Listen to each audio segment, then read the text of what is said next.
stood at the edge of the water, the current swirling like angry snakes. Our protagonist, Hua Mujin, declared that this was their next training program. They were going to cross, no matter how dangerous it looked. One of the men looked absolutely terrified, telling Mujin that it was impossible. He said the current was too fast, and people were known to die trying to cross, even without carrying anything. With a weight attached to his back, Hua Mujin ignored the fear and said he was going ahead. Another person decided to follow Hua Mujin, yelling that they were going too, but then they screamed as they jumped into the raging water. Someone else shouted that they were screwed, but they had to run. It was a do-or-die situation, and they were all in it together. Even a little boy didn't back down and jumped into the water. While swimming, Mujin says that if anyone fell, they would die, so they should move their arms and legs non-stop. The little boy face was contorted with effort as he kicked and paddled, trying to stay afloat. The water crashed around him, threatening to pull him under. The struggler pushed forward, his arms aching and his lungs burning. He could do it, he told himself. Even something like this. But the current was too strong for the boy, and he couldn't keep the pace. The training was certainly crazy, but to understand how they got here, we need to go back a few decades. The battlefield was a graveyard of shattered stone and fallen warriors. Zhang Cheon stood in the center, the only one left standing. The air was thick with the smell of blood and the dust of broken dreams. He slowly drew his sword, the steel whispering as it left its sheath. A red aura began to swirl around him, crackling with barely contained power. Shaolin Abbot Hyun Jinchun, Mount Hua sect leader Zhang Guang, and Namgung clan patriarch Namgung Huang all knew now that the divine demon was exhausted. They had to end him right then and there. Zhang Qian stared ahead, his eyes burning with a cold intensity. He knew he was tired, but he wasn't finished yet. He thought to himself that only they remained. The Shaolin Abbot, Mount Hua sect leader, and Namgung clan patriarch all raised their weapons, their faces grim. Hyunjin Cheon chanted, telling them to prepare themselves. The battle had pushed them both to their limits. Zhang Qian's face was a mask of exhaustion, but his eyes still burned with that cold fire. Hyun Jinchun was equally strained, every muscle in his face tight with effort. The two warriors collided, their movements a blur of speed and power. The Shaolin Abbot launched a strike, aiming to end the fight with a single, decisive blow. The force of the impact shook the ground.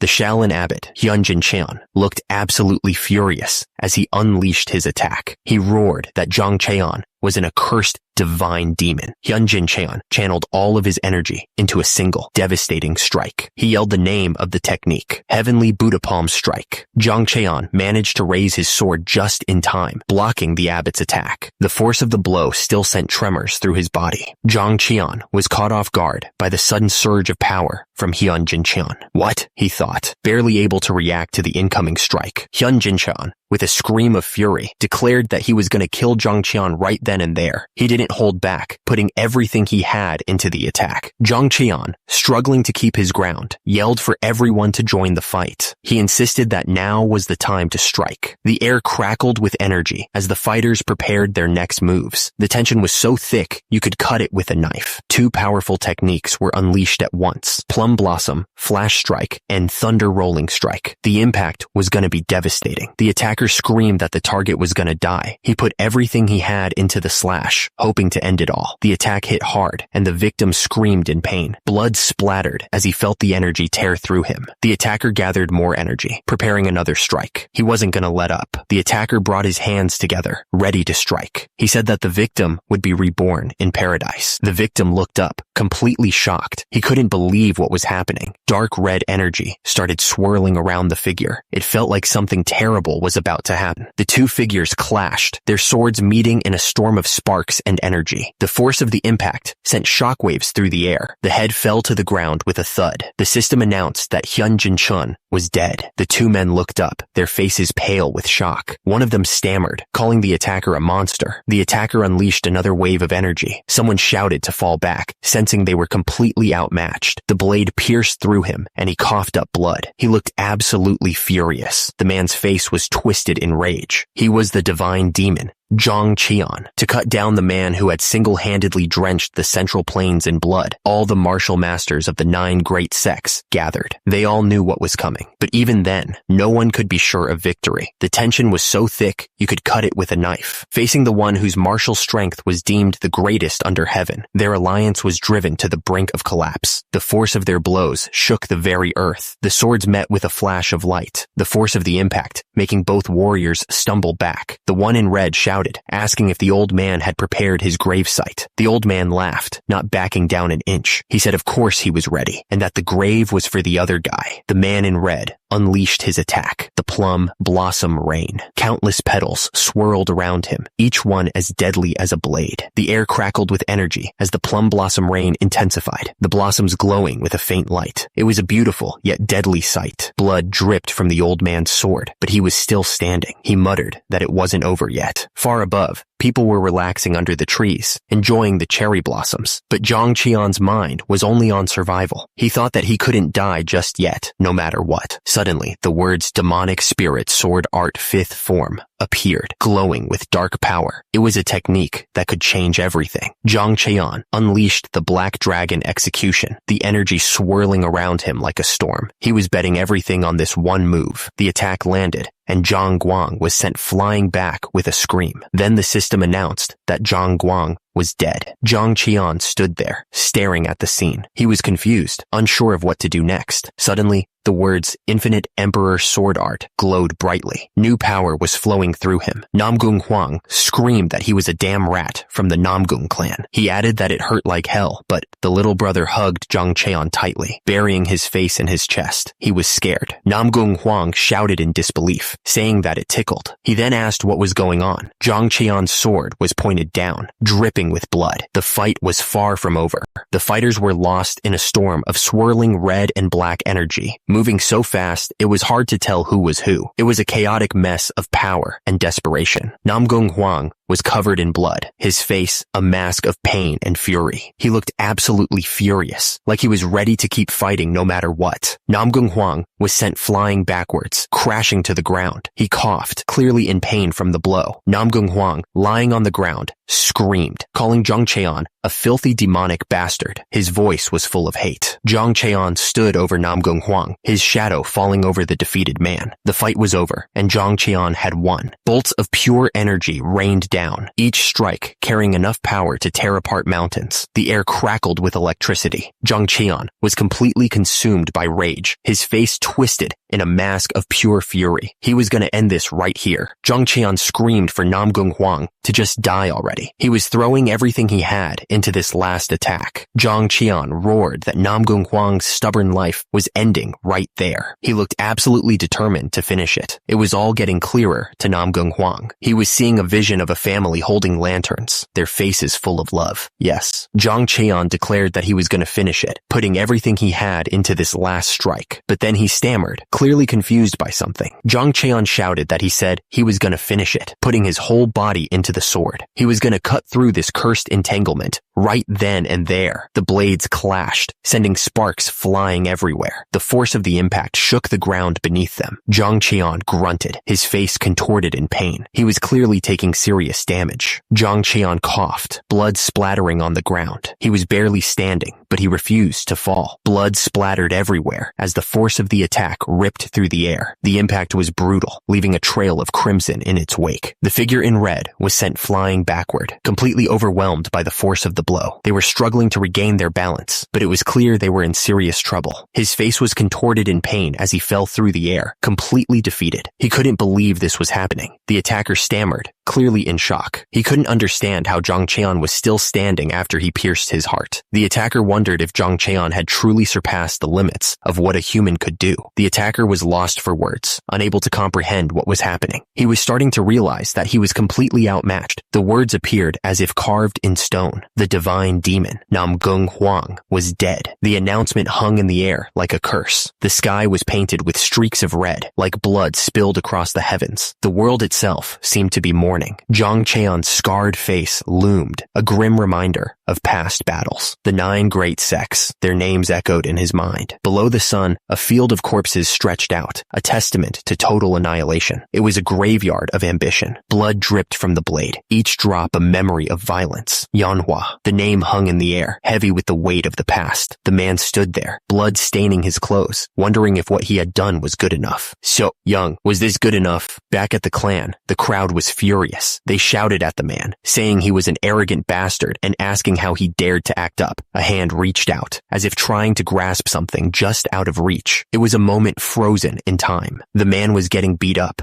and he could only manage to say that his opponent was pretty good at fighting. He coughed up blood, wondering if this was his life flashing before his eyes. It had been a while since he had seen his master's young face. He realized that his time in the Murim had begun here. Hua Mujin sat there, the rain soaking through his clothes as he remembered his past. It all started with brawls for survival, wandering without a home, relying only on a single sword. He had no choice. To live another day, Hua Mujin had to kill someone. Each strike was a fight for his own survival. Endless, meaningless slaughter. Hua Mujin wondered if such a life could even have meaning. He was surrounded by the bodies of those he had killed, each one a reminder of his past. Is human life truly this fleeting? Hua Mujin stared at the fallen around him. They were gone in an instant, just like that. A woman's voice cut through his thoughts. The speaker smiled gently, saying that she understood that feeling. It was a strange thing to say. The speaker continued, explaining that she also had to clash daily in the market, arguing with people. In this world, she said, you had to treat everyone as an enemy if you wanted to survive long. And soothing her younger siblings' endless complaints about food was exhausting. But in those moments, the speaker went on. They were the most precious. She explained that when she lost her parents and collapsed, they gave meaning to her life again. She held them close.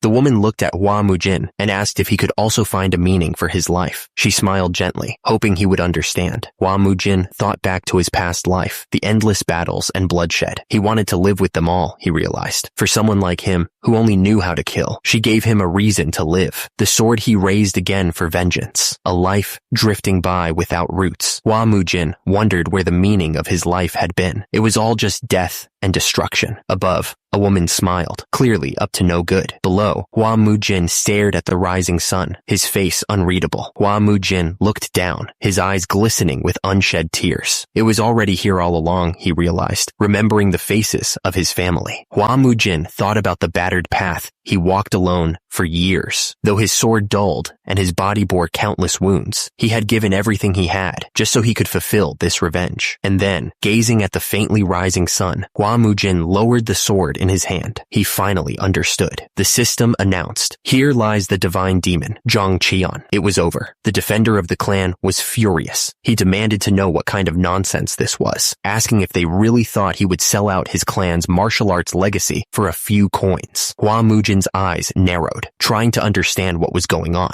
He muttered that this was all a racket, wondering if he was actually in hell. The announcer declared that since Hua Mujin's elder brother had suffered an unfortunate accident and couldn't continue the martial arts lineage, she would have her own son inherit the Flame Hua clan's secret martial arts. Hua Mujin was even more confused. He stammered, asking what was going on and if this wasn't hell. Little sister looked on, worried. Little brother shouted, denying everything. He insisted that his elder brother was still alive and well, questioning how the clan's martial arts could be given to outsiders. Little sister was furious. She yelled that they weren't even direct blood, insisting that their grandfather's martial arts had to stay within the Flame Hua clan, no matter what. Hua Mujin looked up, completely lost. He muttered, wondering who the hell these people were and what they wanted. Hua Mujin's lips curled into a sinister smile. He seemed to be enjoying the chaos, like he knew something the others didn't. Hua Mujin announced that this wouldn't end like this. He proposed a deal to the crowd, his voice echoing through the room. Hua Mujin continued, saying that he'd heard those two were so poor they couldn't even afford food, so he would wager money.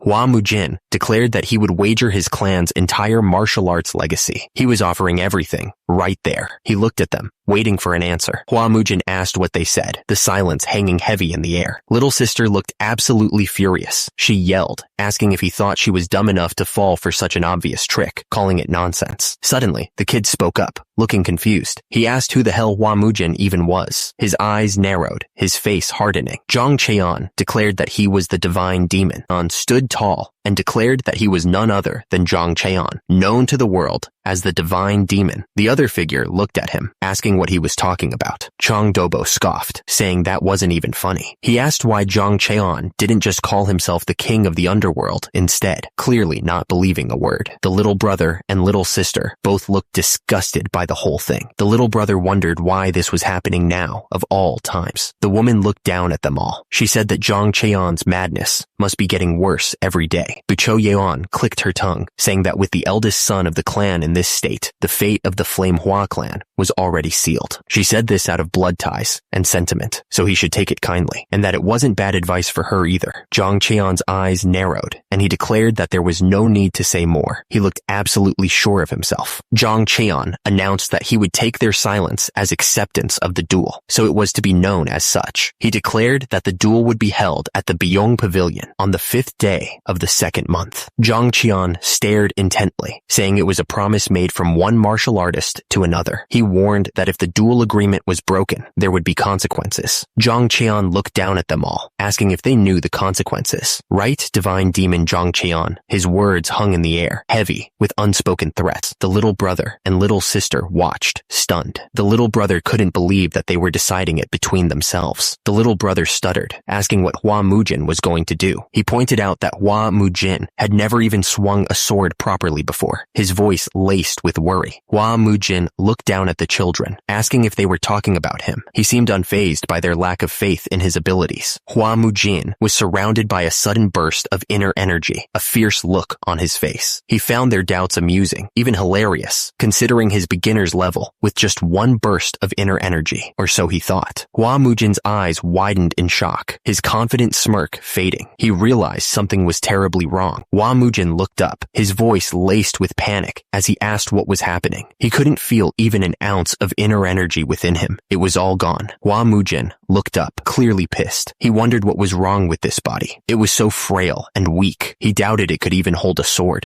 The little sister looked up at Hua Mujin, begging him to stop. She didn't understand what was happening. The little brother pleaded with Hua Mujin to come to his senses. He reminded Hua Mujin that even in his madness, he was still their brother. He couldn't believe Hua Mujin would just sit there and take it. The little brother was furious. He demanded to know how anyone dared call their brother a fool. The little sister tried to apologize, but he wouldn't let her. The little sister, tears streaming down her face, suddenly screamed. She blamed Hua Mujin for the death of their mother and father. The little sister turned and ran, clearly scared. She didn't even look back as she took off. The man told the little sister that he understood. He added that she often lost herself like this, and he asked for everyone's understanding. The man then announced that he would take his leave. He turned and walked away. Hua Mujin thought to himself that even the children treated him like a madman now. He found this absurd, truly so. The sun began to set, casting long shadows across the courtyard. The sky was turning orange, but Hua Mujin felt nothing but cold inside. Hua Mujin stood in front of the stone monument, his mind racing. He remembered something, and he started to speak. Hua Mujin recalled that he clearly cut through the Namgung clan patriarch's head. He still felt the sensation of his heart being pierced, making it hard to breathe. He even fulfilled vengeance for Yeonhwa and her siblings. Hua Mujin thought he should have closed his eyes peacefully, but now he was inside this body. Hua Mujin looked around, trying to understand. How the hell did this happen? He stared at the children, wondering who they were and why they looked like Sok and Young. Hua Mujin was getting annoyed. What nonsense was this? A man came running up to Hua Mujin, calling out to him. Hua Mujin was confused, not knowing who the man was. The man scolded Hua Mujin, asking if he had any idea how worried he had been, especially with his frail body. Hua Mujin just stared back, wondering who this person was. Ma Sok sighed, figuring Hua Mujin was having another bout of madness. He introduced himself as Ma Sok, a vassal of the Flame Hua clan, ready to explain everything again. Ma Sok explained that Hua Mujin was once incredibly talented and reputable, so much so that countless Orthodox sects wanted him as a disciple. He reminded Hua Mujin that he became the clan's leader at 23, and that this was the 6,205th time he had to explain this. Hua Mujin asked if that was really so. Then why was his energy core like this now? He wondered why everyone treated him like he was a lunatic, clearly frustrated by the situation. Hua Mujin started to explain about something that happened a long time ago. He seemed to be thinking back to a specific event. Years ago, it turns out, there was a fight. The memory showed two small figures in the distance, battling without using any inner energy. The memory zoomed in, showing Hua Mujin and Chiang Dobo as kids. Hua Mujin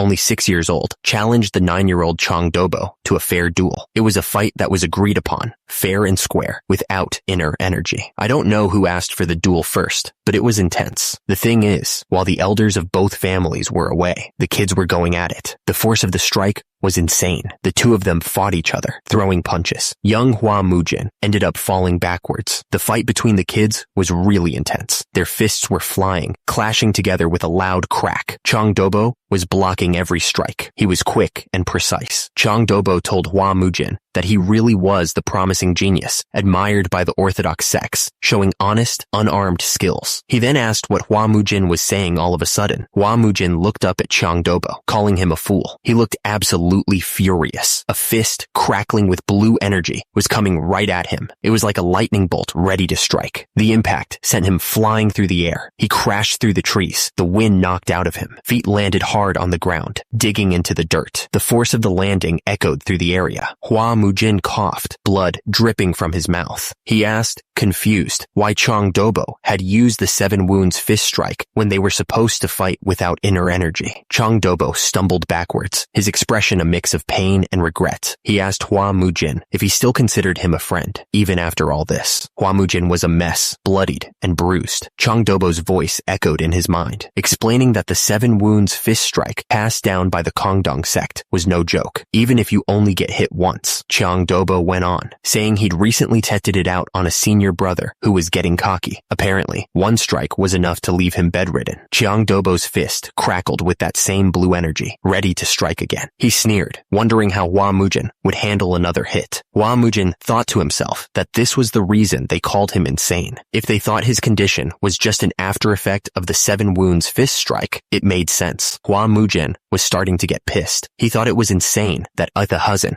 would waste his clan's legacy to cripple him into a lunatic with no energy core and then shamelessly demand a duel. That was too much. Hua Mujin wondered how the clan had handled that scumbag back then, for things to end up in such a mess. Turns out, it was the decision of the former clan patriarch. Hua Mujin asked if he was talking about his father. Chang Dobo confirmed that he was. Chang Dobo was his young cousin, but he was also the son of the Changhua merchant group, ranked among the top 10 within the Central Plains. So all he got was a stern scolding, and that was the end of it. Hua Mujin couldn't believe that his own son was crippled by the 7 wounds fist strike, and all he got was a scolding. What a pathetic household. He wondered where those so-called parents were now. Chang Dobo started to say something about Hua Mujin's condition. The room seemed to stretch on forever, the distance between Hua Mujin and Chang Dobo growing with each passing second. The air was thick with unspoken words, the tension almost a living thing. The flickering candlelight cast long shadows across the shrine, each flame a tiny beacon in the growing darkness. The air was heavy with the scent of incense, a silent prayer hanging in the air.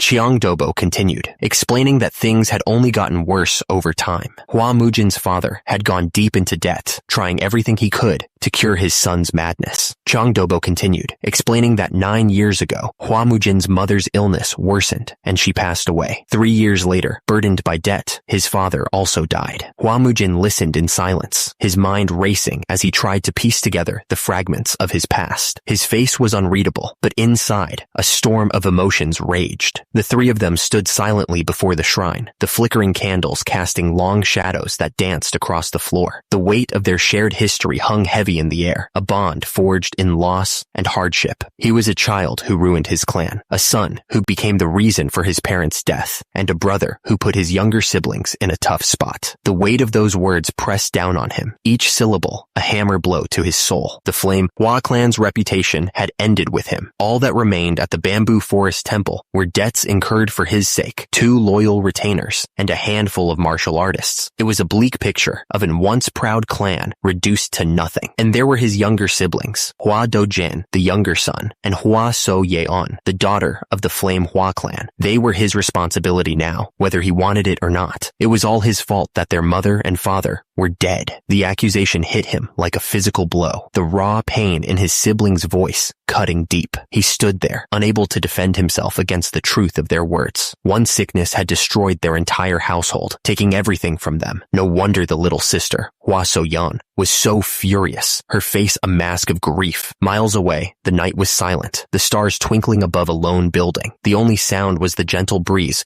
rustling through the trees. Meanwhile, Hua Mujin had been gathering information from the history books in his room. The old pages felt brittle beneath his fingers as he turned them, searching for answers. According to the books, as the divine demon, Zhang Cheon, he died in a battle against the 9 great sects. 30 years had passed since then, a lifetime in the martial world. The vivid sensation of the world told him that this was reality. In short, he now inhabited the body of Hua Mujin, the Flame Hua clan's eldest son, a lunatic with no energy core. Hua Mujin sat alone in the dark room, thinking back. He had killed everyone he needed to kill, he thought, and he had no regrets about that life. He looked down at the drawings in his hands. Hua Dojin and Hua Soyeon had drawn pictures for him, wishing him a speedy recovery. Hua Mujin watched his little brother and sister. They were siblings, huh? He hadn't really thought about it before. Their circumstances were tragic, he thought. They reminded him of those 2 children from his past life. Hua Mujin supposed he'd have to live this life now, and maybe he'd even help those kids, even if it was just a little. But his biggest obstacle, Hua Mujin realized, was the Changhua merchant group. They were the ones who had crippled this body and ruined the clan. Hua Mujin realized he needed to start getting ready for his duel with Chang Dobo, which was set for the 5th day of the month after next. He was going to have to rebuild himself to at least the beginner level before then. Hua Mujin looked determined. Turns out,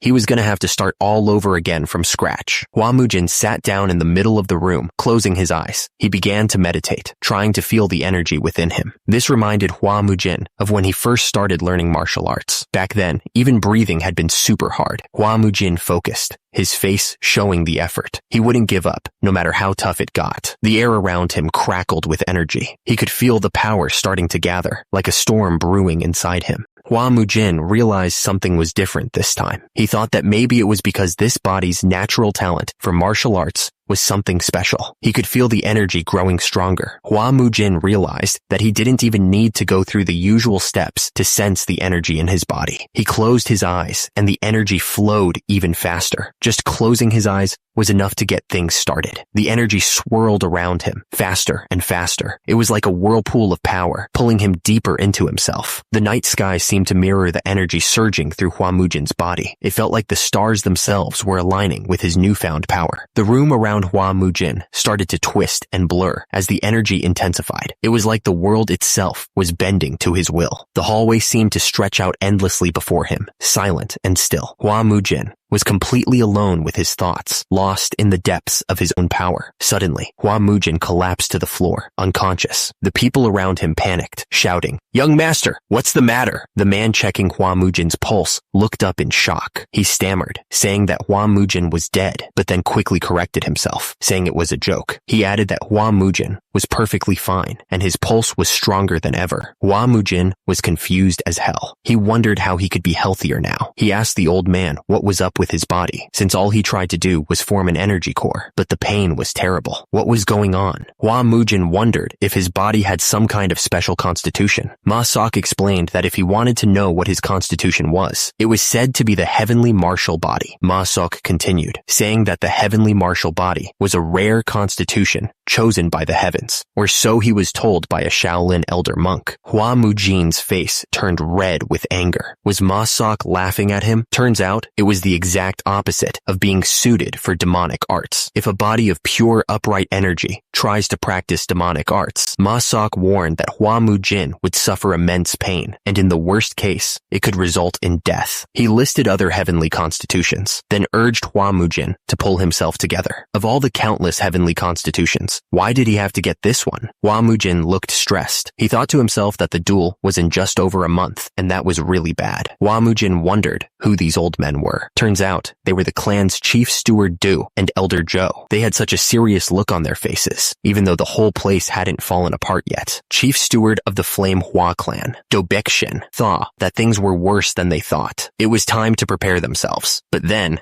elder of the Flame Hua clan, Zhou Huanbong, coughed up blood. Someone shouted that young Master Hua couldn't die yet. Hua Mujin shouted back that he wouldn't die, calling the guy a fool. Outside, the rain poured down on the town, but inside, someone was shouting at Hua Mujin, yelling that he had been laying down for 3 days. Hua Mujin looked down at himself, annoyed. He thought that if this body didn't get stronger, he'd die before the duel even started. Hua Mujin told the person to shut up, complaining that they were making his head ring. More importantly, He declared that he'd need a sword if he was gonna duel. The speaker pointed at the other man, looking absolutely furious. He commanded him to go and get a few swords immediately. The subordinate looked worried, wondering where they'd even get the money for a sword. He thought that this whole household was broke. Hua Mujin explained that they were currently being pursued by an unorthodox sect called the Bangho sect. He added that they had a ridiculous amount of debt because of the sect's crazy high interest rates. Hua Mujin took a breath and realized they were a fallen clan. He declared that the money problems had to be resolved first before anything else. Hua Mujin asked if their debt was already large. Would a bit more really hurt? The other man looked at him, completely shocked by what he was hearing. The other man asked if Hua Mujin was crazy to even suggest loaning more money. Hua Mujin told him to shut up and write up a letter to the two elders right away. Hua Mujin smirked, announcing that he was going out on a walk. He seemed to have something else in mind. The man looked absolutely shocked. He couldn't believe that young Master Hua had gone to the Bangho sect again. The other man didn't seem nearly as concerned. He figured the Bangho sect would just kick Hua Mujin out, but the first man wasn't so sure. He was more worried that the social sect might make their move. Nearby, the Bangho sect building loomed, a dark reminder that they were nothing more than loan sharks. Hua Mujin didn't waste any time. He told the big guy to tell his leader that Hua Mujin of the Flame Hua sect wanted to see him. Bangho sect guard Kong Noho wasn't impressed. He told Hua Mujin to cut the nonsense and get inside if he was there to gamble. Hua Mujin wasn't backing down. He demanded to know why he couldn't see the leader and told the guy to bring him his superior. The Bangho sect guard stammered, saying that their young master was a bit sick. Suddenly, a new voice cut through the air. The Bangho sect member wanted to know what all the commotion was about. The first guard quickly explained that Hua Mujin wanted to see the sect leader. He then asked the newcomer if he was Hua Mujin's superior. The Bangho sect member turned his attention to Hua Mujin, asking why he wanted to meet the leader. He figured it was to loan even more money. The Bangho sect vice leader Ma Jungbo stepped forward. He said that if Hua Mujin was just a customer, there was no need to see the leader at all. The doors to the Bangho sect were wide open, the building brightly lit against the dark sky. A voice called out, inviting them to come on in. Hua Mujin continued forward, ignoring the growing sense of dread. One of the guys with him begged him to turn around. He said he had a bad feeling about all this, especially now that they had made it this far. The guy went on, explaining that Granny Shin had seen the Bangcho sect beat some poor martial artist just a few days ago. He added that in the blink of an eye, the martial artist's chest was split open. Apparently, the attacker knew the Black Hand Twin Killer power, Heavenly Martial Moon Slaying Arts. Hua Mujin stopped, curious. He asked what was so special about the Black Hand Twin Killer power Heavenly Martial Moon Slaying Arts. He wanted to know what the big deal was. The air grew heavy, filled with an unsettling feeling. Something bad was about to happen. He could feel it. The leader of the Bangho sect spoke, his voice echoing through the room. He said that Hua Mujin's servant seemed to catch on faster than he did. The leader added that it was too late for them to head back now. The Bangho sect members drew their swords, ready to attack. The leader gave the order for the fight to begin. The air crackled with tension as the two sides prepared to clash. The Bangho sect leader continued, his voice laced with sarcasm. He asked if this was Hua Mujin's intention from the start. He added that he couldn't beat the trash out of the eldest son of the Flame Hua clan in a place where everyone could see. The Bangho sect leader sneered, his words dripping with disdain. He said that for someone who wasn't even paying back interest, Hua Mujin had no shame. He added that he didn't intend on letting Hua Mujin leech off of them like his parents did. Hua Mujin's companion fell to his knees, begging for mercy. He apologized for coming there and pleaded for the Bangho sect to spare Hua Mujin's life. He asked what the leader meant by like my parents. Hua Mujin looked at the Bangho sect leader and said that he didn't have any parents. The statement hung in the air, heavy, with unspoken meaning. The cavern was silent, save for the dripping of water from the ceiling. The Bangho sect members surrounded Hua Mujin, waiting for his next move.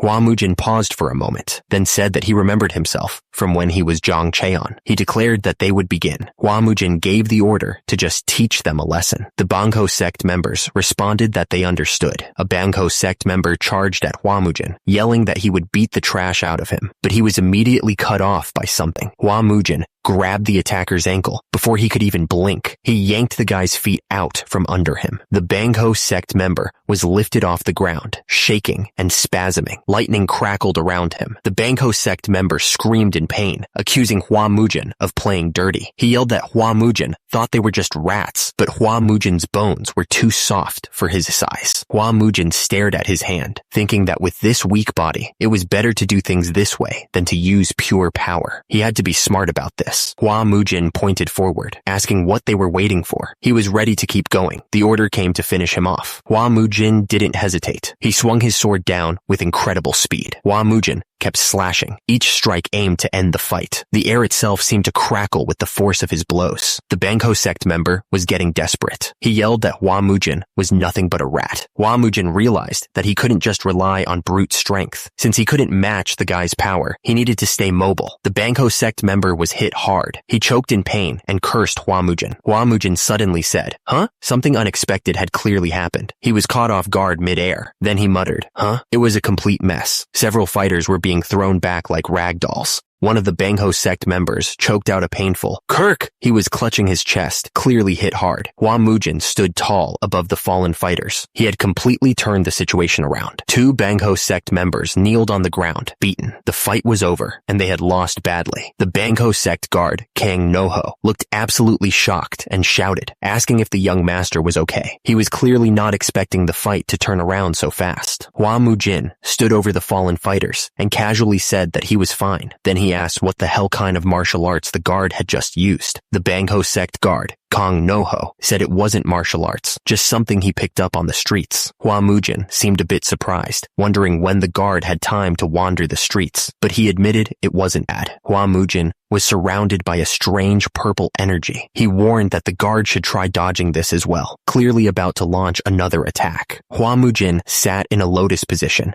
completely still. The energy around him pulsed, showing he was in total control. Hua Mujin looked down in confusion. He noticed a coin lying on the ground and wondered what it meant. Bangho sect vice leader Ma Jungbo arrived, shouting at the other guards to get lost. He said he would handle Hua Mujin himself. Hua Mujin shouted, asking if it was that hard to just talk to their leader. The Bangho sect vice leader Ma Jungbo replied that the leader wasn't someone Hua Mujin was allowed to meet. Bangho sect vice leader Ma Jungbo didn't waste any time. He yelled that Hua Mujin would be crushed and launched himself forward. The impact was intense, sending a shockwave through the air. Everything was engulfed in a blinding flash of light. Hua Mujin was surrounded by a whirlwind of energy, glowing with power. He stared down at his hand, shocked to see a chopstick in his grip. A chopstick? He thought. Hua Mujin stared at the chopstick, a grin spreading across his face. He said that he didn't have a sword, so he just brought a substitute, but it wasn't bad. The chopstick and sword clashed, sending sparks flying everywhere. The force of the impact echoed through the air, shaking the ground beneath their feet. Bangho sect vice leader Ma Jungbo stared in disbelief. He thought that Hua Mujin was using some never-before-seen martial arts. Hua Mujin saw an opening, a gap, he thought, ready to strike. Bangho sect vice leader Ma Jungbo was stunned. How could Hua Mujin not only block a sword with chopsticks, but also find an opening? Bangho sect vice leader Ma Jungbo swung his sword with a shout. He was absolutely furious. Hua Mujin smirked. He warned that if you underestimate chopsticks, you might end up regretting it. Hua Mujin moved with impossible speed, the chopsticks a blur in his hands. He said that you might end up shitting yourself if you weren't careful. Bangho sect vice leader Ma Jungbo stumbled back, shocked by the force of the attack. He couldn't believe Hua Mujin had so much power.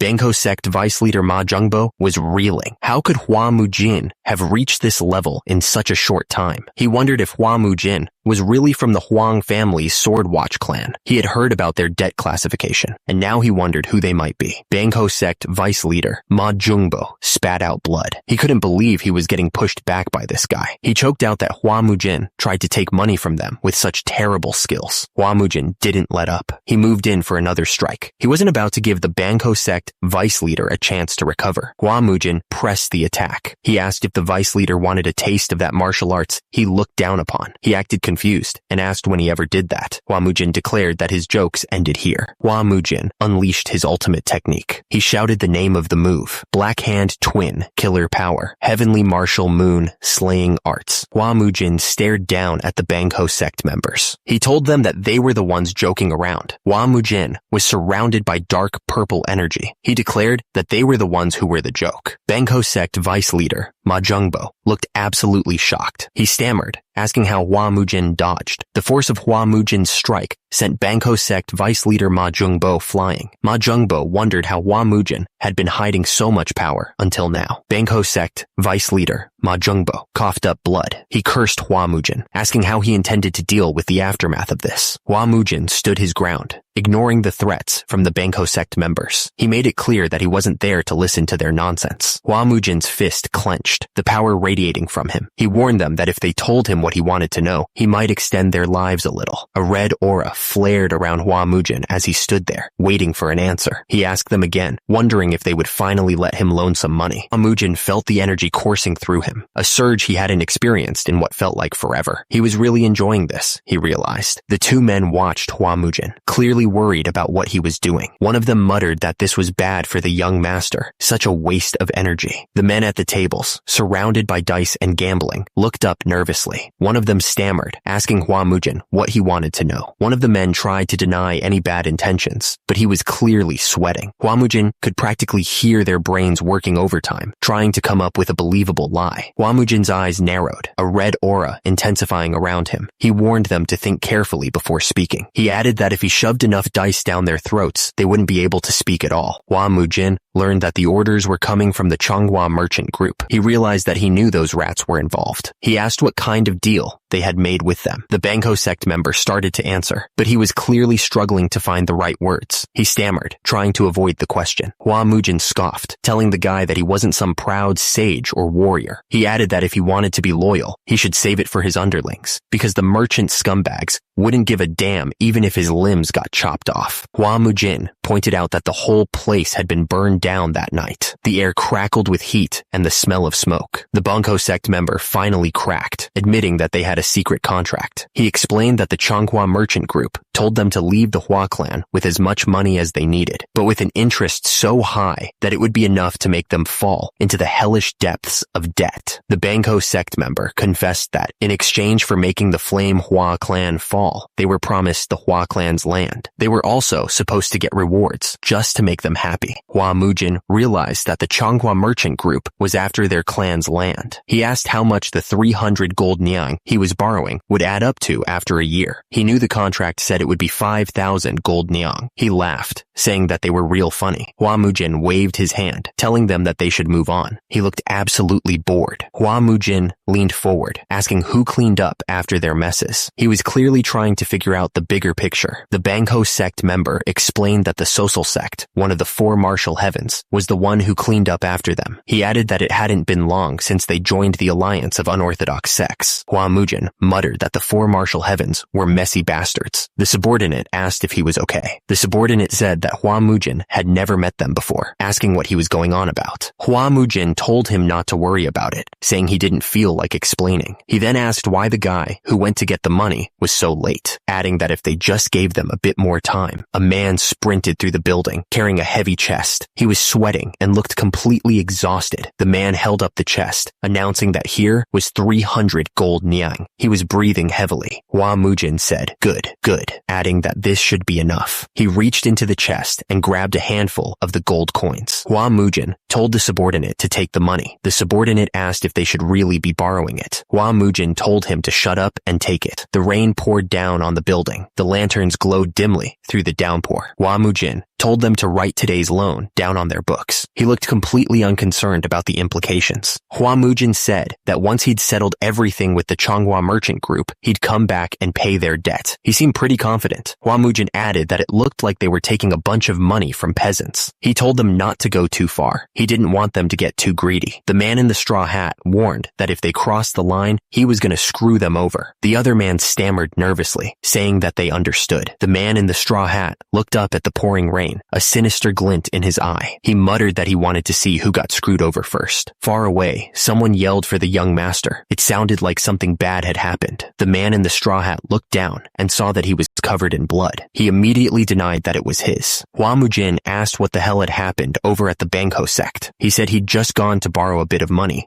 because he heard they were in need. The man in the straw hat told the other man that they needed to feed their martial artists well. He was worried that they'd all run away if they didn't get enough food. The man with the treasure chest was asked where he'd stolen it from. The other man was suspicious because there was no way the Bangho sect would lend them anything. He told him to make sure to write it down in their books, though. Hua Mujin told them that they just needed to worry about feeding and clothing his siblings well. He wished Chief Steward good luck with a smile. One of the men wondered if the other had heard of a disease that made someone go mad like that. They were clearly talking about Hua Mujin. In the darkness, a hand struck a match and lit a candle. The small flame flickered, casting long shadows across the room. The room was silent, lit only by the flickering candles on the altar. Hua Mujin stood there, ready to make his prayers. Hua Mujin admitted that he wasn't sure what to say, since he never had parents. Hua Mujin assured his siblings that the money issues were somewhat resolved. He promised them that he would take good care of them and the servants so they could rest easy. Hua Mujin casually mentioned to his siblings that he had promised to fight some idiot named Chong Dobo in a few days. He said it was for some secret scroll of their clan. Hua Mujin grinned, telling them not to worry. He was going to break that Chong Dobo's neck, he declared. The altar was quiet, the only sound being the soft crackle of the candles. The flames danced, casting shadows on the walls. Under the moonlight, the building stood tall. The night was silent, with only the wind whistling through the trees. The men wondered what Hua Mujin had ordered. They were curious and eager to see what all the fuss was about. The workers finally finished moving the heavy boxes. One of them said that it felt like his spine was going to snap. He suggested they grab a drink and relax. Hua Mujin rushed in, asking if it was here. He looked impatient. The weights were all present, and the labels were correct. He could see that there was a 30, 48, and 66 kilogram weight. Hua Mujin asked what he would even use these for, since the warriors carrying them were struggling. He figured he'd need a sword for something. Hua Mujin said he was obviously going to swing it. He figured he'd start with an easy 50 jin. Someone asked Hua Mujin if he was really going to swing that heavy thing. It looked like he was struggling. Hua Mujin realized he couldn't even raise 50 jin. He figured this might be the case, but he was clearly frustrated that his body was so weak. Hua Mujin strained every muscle in his body to lift the weight, but it wouldn't budge. But he refused to give up, no matter how hard it was. Hua Mujin grunted, finally managing to lift the sword a little, using both hands. He was still struggling, but at least he could pick it up somewhat. Hua Mujin told Ma Sok to stop staring and do as he was ordered. He was clearly annoyed by the constant attention. Hua Mujin told Ma Sok to make sure to include lots of meat in his meals. He couldn't help but worry about getting enough nutrients. Hua Mujin gripped the sword tightly, his knuckles turning white. He was determined to get stronger, no matter what it took. Hua Mujin held the sword high above his head, but he only had 2 weeks before the duel. He had to get stronger and fast. Hua Mujin realized that his body was the heavenly martial body, the polar opposite of the demonic arts he had mastered before. So, he figured he had no choice but to learn the martial art of his master's friend, the peerless 9 swords. Hua Mujin swung the sword with all his might, trying to get a feel for the new style. Each movement was awkward, but he kept pushing himself. Hua Mujin knew this was his only way out. He had to master this new style if he wanted to survive the duel and protect his clan. The sickle sliced through the air with amazing precision. The person holding it clearly knew what they were doing. The man played his instrument, but he seemed distracted. He was thinking about the rumors he heard. He wondered aloud if Hua Mujin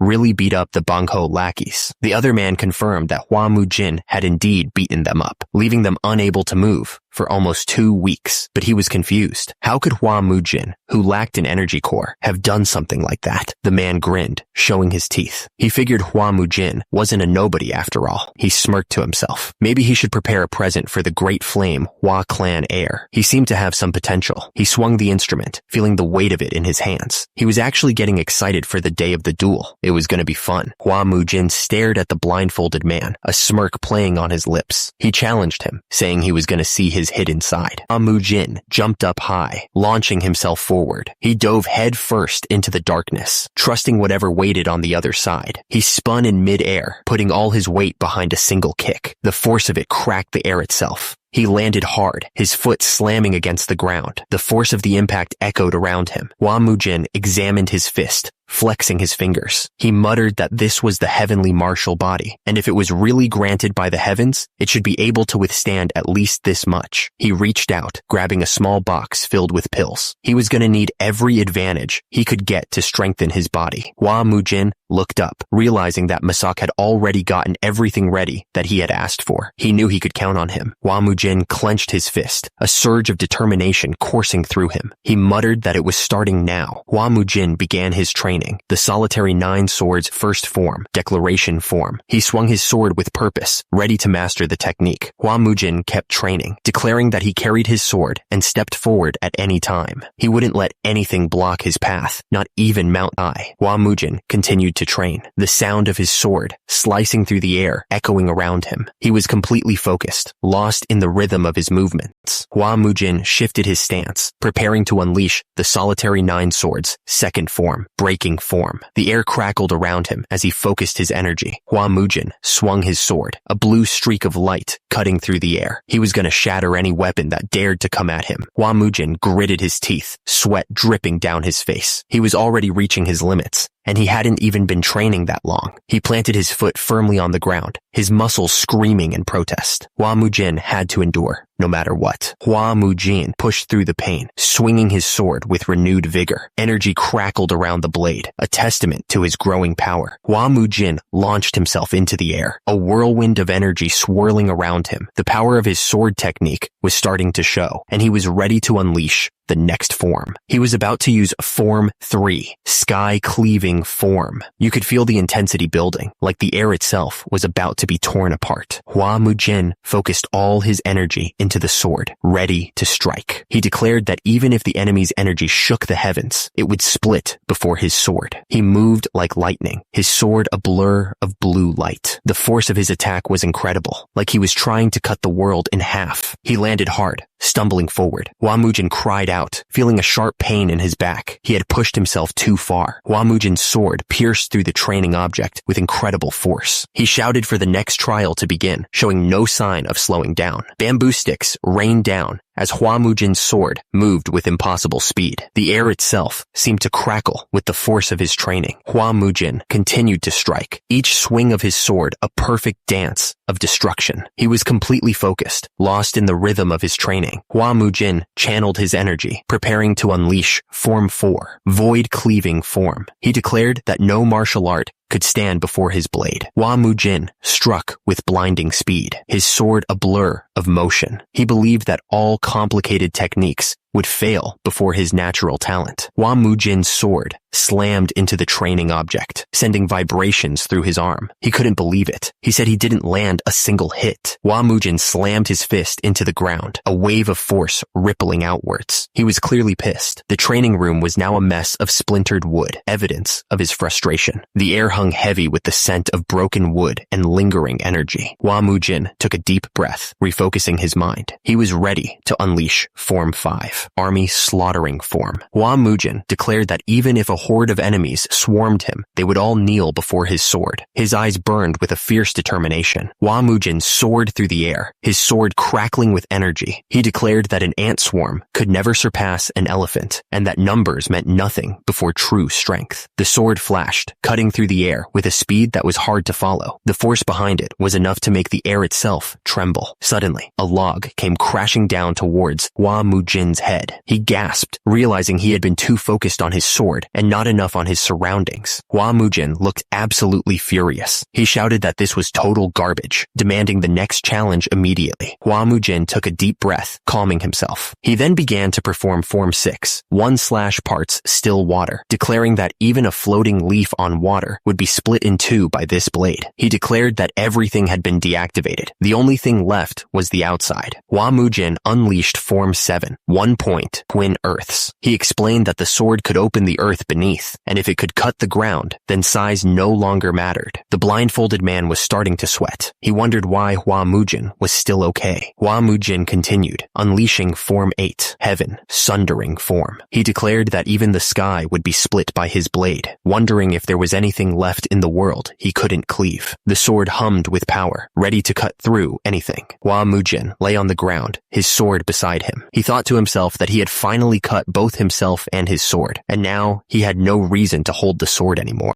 The blindfolded man's eyes twitched. He realized that in the end, Hua Mujin's skills were just mimicry. The blindfolded man's hand tightened around the hilt of his sword. The air crackled with anticipation, ready for the next strike. Hua Mujin stood with his little brother, telling him that this was the final form, self-cleaving form. He asked if the boy had memorized it, but the little brother replied that he had, but wondered if an unworthy sword style like that deserved to be called a sword art. Little brother continued, saying that even the explanations were unbearably cringy. He thought cutting earth, sky, your sword, and even yourself sounded like something a kid made up trying to sound cool. The blindfolded man looked serious. He said he wouldn't deny what little brother had said, but then asked if his close friend's sword legacy should really end like this. He wanted Hua Mujin to take it up instead. The blindfolded man continued, saying that the swordsman was the only one who could stand toe-to-toe with him. He then asked how that was even possible with no inner power. The blindfolded man explained that the swordsman probably used moving internal skill. He added that the swordsman had insisted it be passed on to someone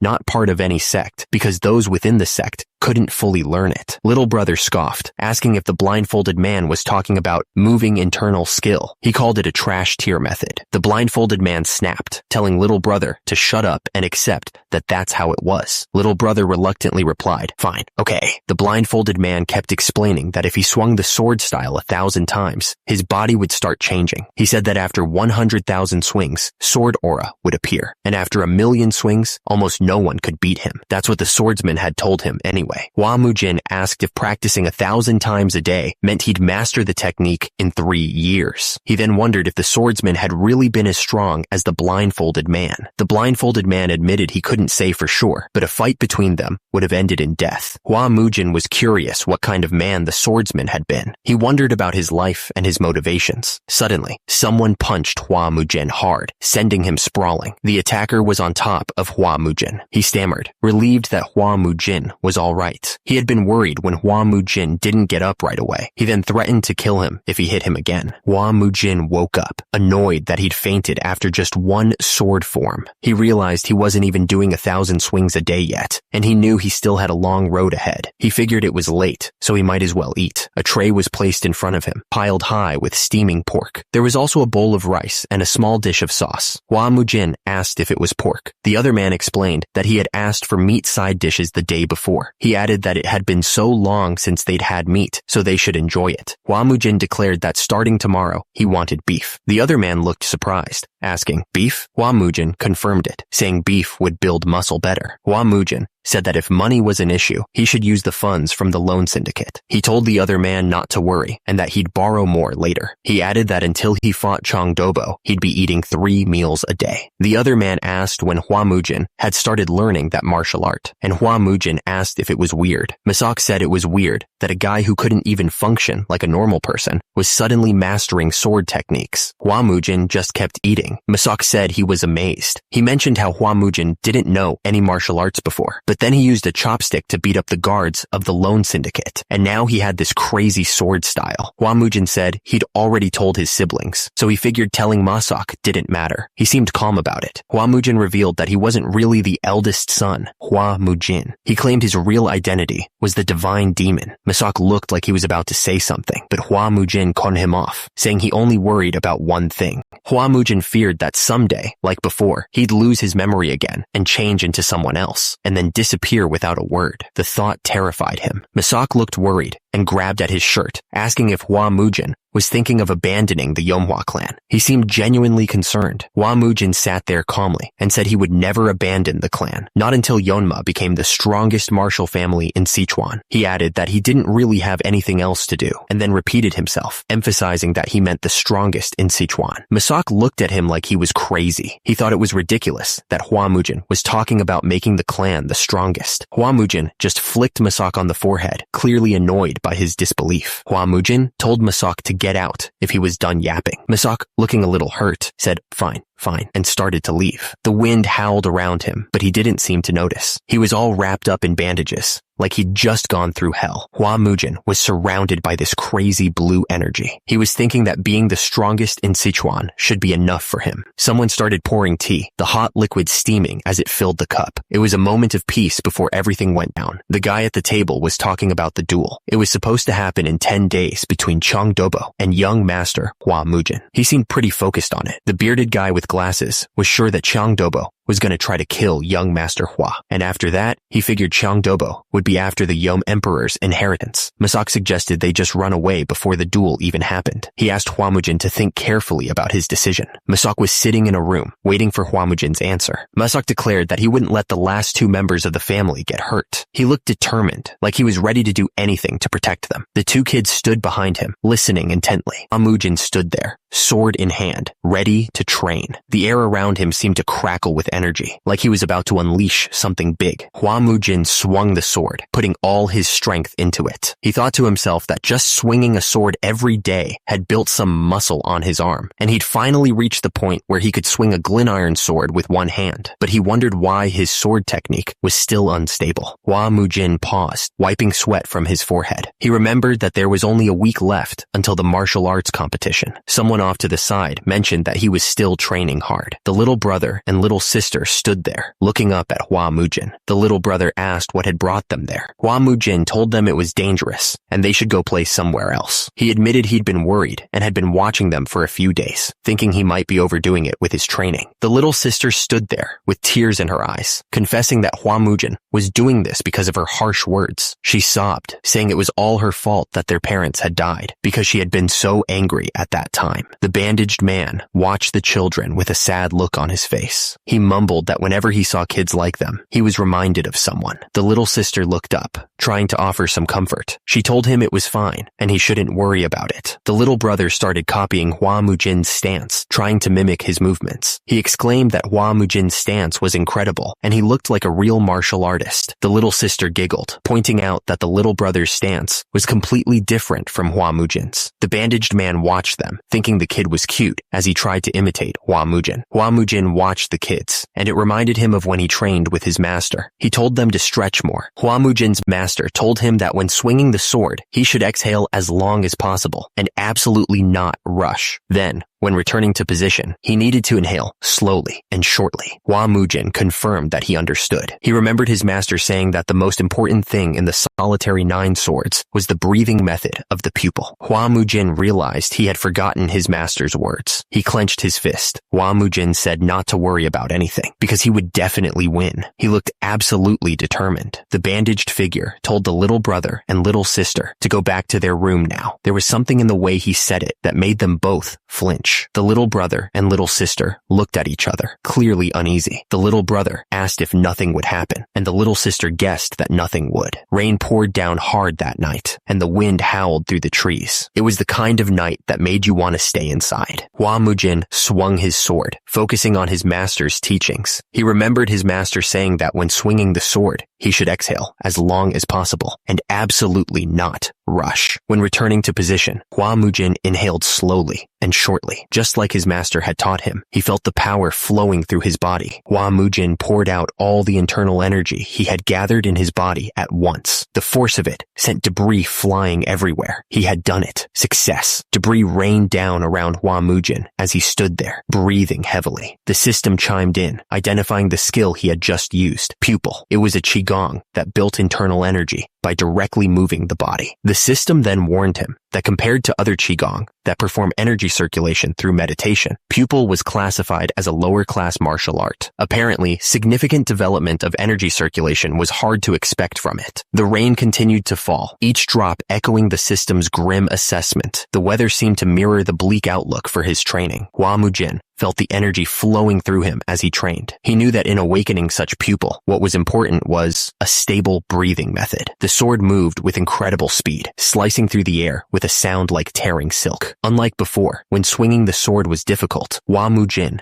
felt his body gradually stabilize. It was all because of breathing, according to the sword technique. Hua Mujin kept at it, pushing his body to the limit. Sweat poured down his face as he swung the sword again and again, his muscles burning with each repetition. After repeating the sword technique dozens of times like that, the dantian that had been scattered for years slowly began to condense. It was a long and arduous process, but he was finally making progress. The chopsticks picked up a slice of meat. The taste was rich and savory. One of the men asked if young Master Hua was still training. He seemed curious about Hua Mujin's progress. The other man said that Hua Mujin had become a completely different person. He added that at first, Hua Mujin kept collapsing, but now he didn't even show signs of it. One of the men commented that the divine energy treatment Hua Mujin received from the Mudang before seemed to have been effective, but the man was also worried that Hua Mujin was going to die like that. The other man put his hand on his head, confused. He wondered if the treatment of Wudang Baekshon shouldn't improve in just one session. One of the men reported that if any problem occurred, he would take care of it. He confirmed that he understood the instructions. Meanwhile, someone called out to Hua Mujin, letting him know it was time to eat. The man's voice echoed across the training grounds. Hua Mujin was training when he heard the call. He replied that he was coming. Hua Mujin looked down at his hand, surprised. He realized that the training area was too small, far too narrow to continue his training. Hua Mujin grinned, making a decision. He announced that he should use the training ground from now on. The sky was wide open, stretching far above the training grounds. The air felt crisp, full of promise. The two men stared intently, their faces hard. Something was definitely up, and it didn't look good. Suddenly, everyone noticed something was off. There were guests, which was unusual for a training day. A messenger nervously spoke to the warriors. He stammered that young Master Hua Mujin had decided to use the large training ground. The messenger looked around, making sure everyone had heard him. He asked, confirming, "You all heard me, right?"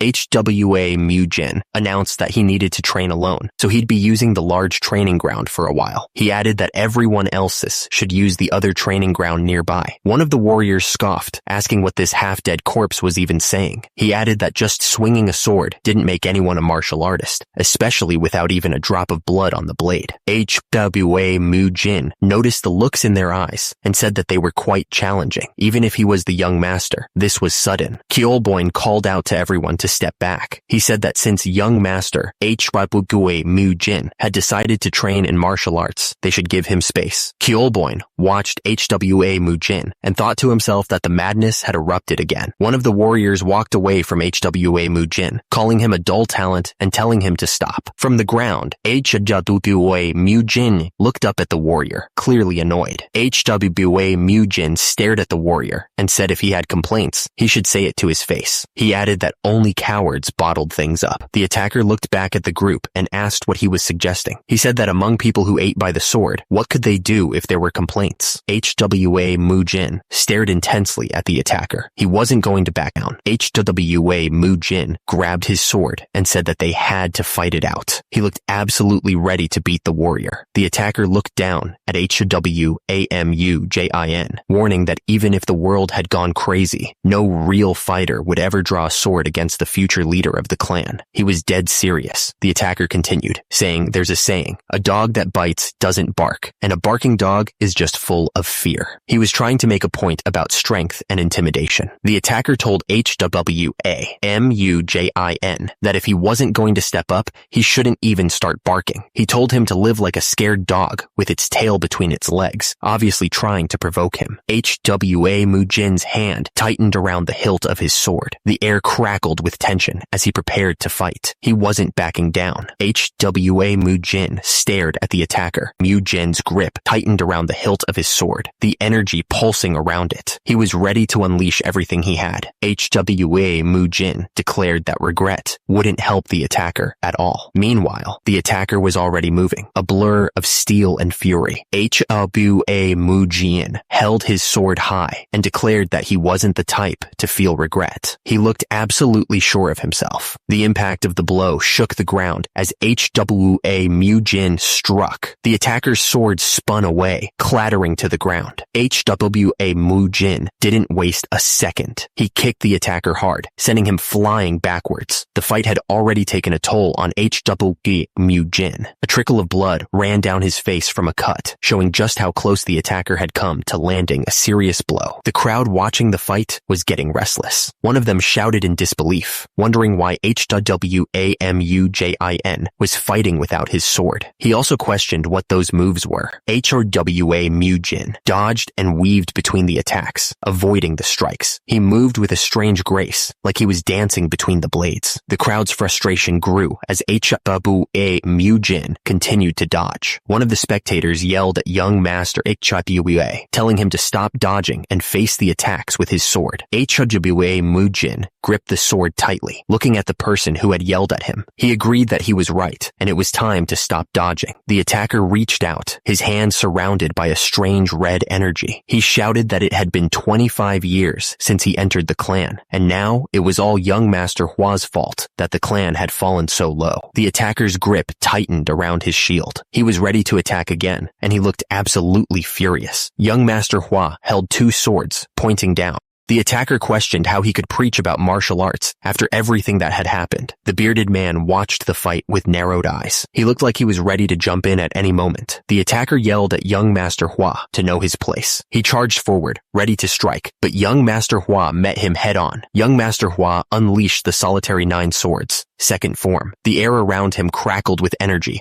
as the swords moved with incredible speed. He then switched to breaking form, his swords clashing against the attacker's shield. The force of each strike echoed through the training ground. The attacker stumbled back, his face contorted in disbelief. He stammered, asking how even his internal energy could be shaken by this technique. Young Master Hwa's sword flashed, leaving a trail of blood in its wake. He said that everything the attacker had said was true, but things were about to change. Young Master Hwa stood tall, his eyes burning with determination. He declared that from now on, things would be different for the clan. The attacker was completely stunned. He asked himself how this was even possible, as young Master Hwa's gaze, once clouded, was now totally different. The attacker could only stare at young Master Hwa. He realized he was seeing the eyes of a true warrior, burning with resolve. The attacker was sent flying. He crashed to the ground, defeated and humiliated. The onlookers were in total disbelief. They asked each other if young Master Hwa actually won, their faces a mix of shock and confusion. Little brother rushed onto the training ground, running straight to young Master Hwa. He shouted, asking if his brother was all right, his voice filled with worry. Young Master Hwa turned to face the crowd, his expression unreadable. He asked if anyone had any complaints, his voice calm but firm. One of the onlookers called out, branding the defeated warrior a coward. The other man immediately asked how he could say that. The man yelled that the defeated warrior knew he couldn't face young Master Hwa at his full strength. He then demanded silence, trying to shut down the argument. The defeated warrior, kneeling on the ground, finally conceded defeat. The word hung in the air, heavy with the weight of his loss. Young Master Hwa watched silently, his gaze sweeping over the defeated warrior and the stunned crowd. The training ground was quiet, save for the sound of the wind. Young Master Hwa told the kneeling warrior that he had learned from this and to step down. He then told the others to show some loyalty and to stop interfering. He wanted everyone to move to the training ground next door. The crowd started to move, heading towards the training ground next door. They were probably curious to see what young Master Hwa would do next. Young Master Hwa turned to Masak and told him to follow. Masak looked surprised, but didn't say anything.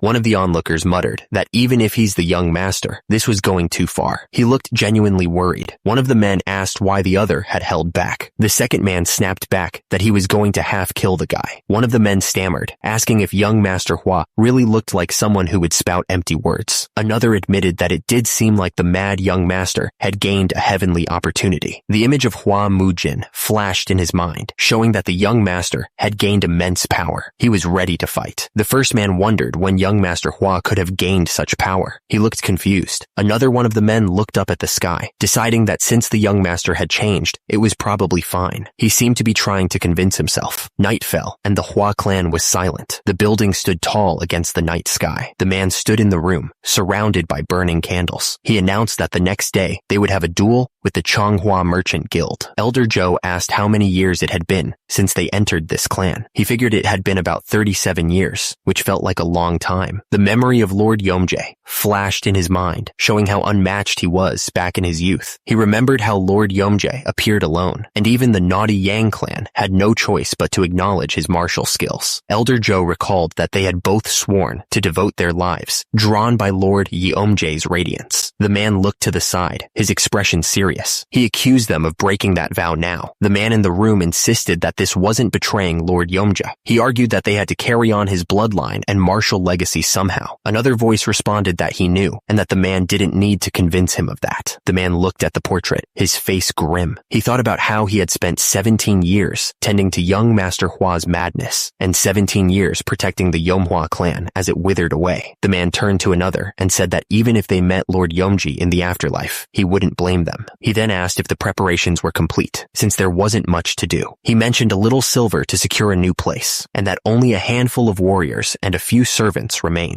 The first man looked at the other, his expression heavy. He told the other to go on ahead, his voice barely a whisper. The man insisted that even so, young Master Hua was still of his bloodline, and someone had to be there to tend to his body. He added that a master hired by the Changhua Merchant Guild would be there to serve as a witness to tomorrow's duel. The man looked at the other with disgust, saying that they bragged about theft, like it was something to be proud of. He realized that they meant to make their victory official, solidifying their dominance. The speaker spat out that the Changhua Merchant Guild were vicious snakes. He added that they'd burn this place until not even the roots remained. He was furious. Someone ordered them to go on to the agreed spot and wait. He added that the two young ones would be shocked enough as it was. One of them said that the meat felt tougher lately, and asked if it was just him. The other agreed, saying that the cheaper cuts from cattle were always the toughest. One of them asked if the other was already out of money. The other responded asking how he would know, since the chief steward barely gave them any. The first one then asked if he was sulking, and the other denied sulking over something so petty. He then asked why the first one had said they should run and get him punched. A hand reached out, as if to grab someone. The tension was thick in the air, and anything could happen. Hua Mujin straightened his robes, adjusting the folds with a practiced hand. He then asked how his look was today, clearly caring about his appearance even before a fight. The other man looked at Hua Mujin with a critical eye. He said honestly that Hua Mujin looked better with the bandages on. He then told him to go, ready to get this over with. The sound of steel scraping against leather echoed in the air as the sword slid into its scabbard. The metal was cold and unforgiving. The man asked if Hua Mujin was really going through with this. He then asked if he had come to spout the same nonsense about running away too, challenging his resolve. Hua Mujin looked down at the man with a confident smirk. He said that of course he wasn't there to spout nonsense. He added that he would be back after beating those thieves to a pulp. Elder Zhou looked determined. He announced that he was coming with Hua Mujin to the fight. Hua Mujin just looked up at him, surprised. Hua Mujin looked down, a smirk forming on his face. He thought that the old man worried too much. He was the one who would smash those thieves anyway, so the elder could relax. The doors to the training ground were now wide open, and a beam of sunlight pierced through the entrance. It was time to go. Hua Mujin stared at the open doorway, his expression unreadable. He seemed ready to face whatever was on the other side. Hua Mujin took the first step forward, his eyes fixed on the path ahead. He shouted that it was time to go, ready to face whatever awaited them. The words were written in bold strokes, announcing a martial duel. It was between the Changhua Merchant Company and the Yomhua family, a clash that everyone had been waiting for. The crowd went wild, everyone rushing to place their bets. A man shouted, urging them to hurry up and wager on who would win the duel. The man looked at the numbers, doing some quick math. He figured that the best anyone could hope for was half of half the payout, which actually sounded pretty decent. A man suggested that it might be smarter to bet on the Yomhua family, especially if they had a skilled martial artist. He decided to put 2 silver coins on the Yomhua family's young master. Suddenly, a man shouted that Yomhua family's young master Huagong had arrived. Everyone turned to look, surprised by his presence. Hua Mujin ate his candy without a care in the world. He looked calm, like he was about to go for a walk instead of a duel. Someone in the crowd got cold feet. He asked if he could cancel his bet on the Yomhua family, looking nervous. Hua Mujin arrived, casually eating a lollipop. Elder Zhou followed behind him, saying that drinking so much before a duel was not a good idea. A woman with a red umbrella appeared. She said it had been a long time since they last met, her tone laced with something like amusement. The woman asked if they really had to go through with the duel, saying it was for the sake of their blood ties. She seemed serious, but also resigned. The crowd was buzzing, whispering about the Yomhua family. Someone pointed out that the Yomhua family applied for the duel first. They were saying that doing something reckless, without the skill for it, meant the rumors were true. The speaker was furious. He said that it was like they were saying that they started this match on purpose. He added that he would have no choice but to return the favor. The speaker looked determined. He stated that they couldn't let Changhua Merchant Company take away the Yomhua family's secret art. He added that they had no option but to fight like this. The crowd was confused. Someone asked if they coveted the Yom family's secret art. He wondered why the Changhua Merchant Company would want it. He finished by saying he had no idea what was really going on. The speaker watched with a cold smile. She wondered how long that composure of the other person's would last. The brazier burned brightly, the flames dancing in the wind. The entire arena was silent, waiting for the duel to begin. A voice boomed across the training grounds, demanding everyone's attention. The crowd quieted down immediately, waiting for the announcement. The speaker announced that Han Ik-gang of the Gongdong clan would be the witness for this duel. Han Ik-gang stood tall, his expression serious. The speaker continued, introducing Chiang Dobo, the next head of the Changhua Merchant Company, and Hua Mujin, the young master of the Yeomhua family. Hua Mujin stared at the other man, his eyes narrowed. The speaker declared that under the name of the witnesses, the duel would be fought with fair and square honor. The crowd roared in approval, ready for the fight to begin. The man gestured grandly, asking if Hua Mujin had received the items they sent. He then asked what Hua Mujin was talking about. The speaker smiled, explaining that the outfit Hua Mujin was wearing was the Yomhua family's combat battle uniform. He added that he personally sent it to Commander Huan Mujin's glorious battle return. Hua Mujin simply replied, asking if that was so. The speaker declared that when this duel ended, Hua Mujin would have to return the rest of the valuables as well. Hua Mujin stared at his greatsword, ignoring the threat. Hua Mujin took a step forward, his boots echoing in the silent arena. The tension was building with every move he made. The crowd murmured amongst themselves, wondering if the owner of the Yomhua family was truly a sword master. They doubted anyone could wield swordsmanship with such a large blade. The crowd was buzzing, questioning why the Yomhua family was focusing on bare-handed techniques all of a sudden. They wondered if the bare-handed master Hyun-san would be using bare fists. A man asked Masoka if Hua Mujin had said anything special. Masoka admitted that when he suggested they run away that morning, Hua Mujin had gotten really angry. The man looked nervous, saying he was only joking about running away. He insisted that he actually believed Hua Mujin would win, no doubt about it. The man wondered if running might have been the better choice after all. He then said that Hua Mujin had changed, and he wondered if someone could really change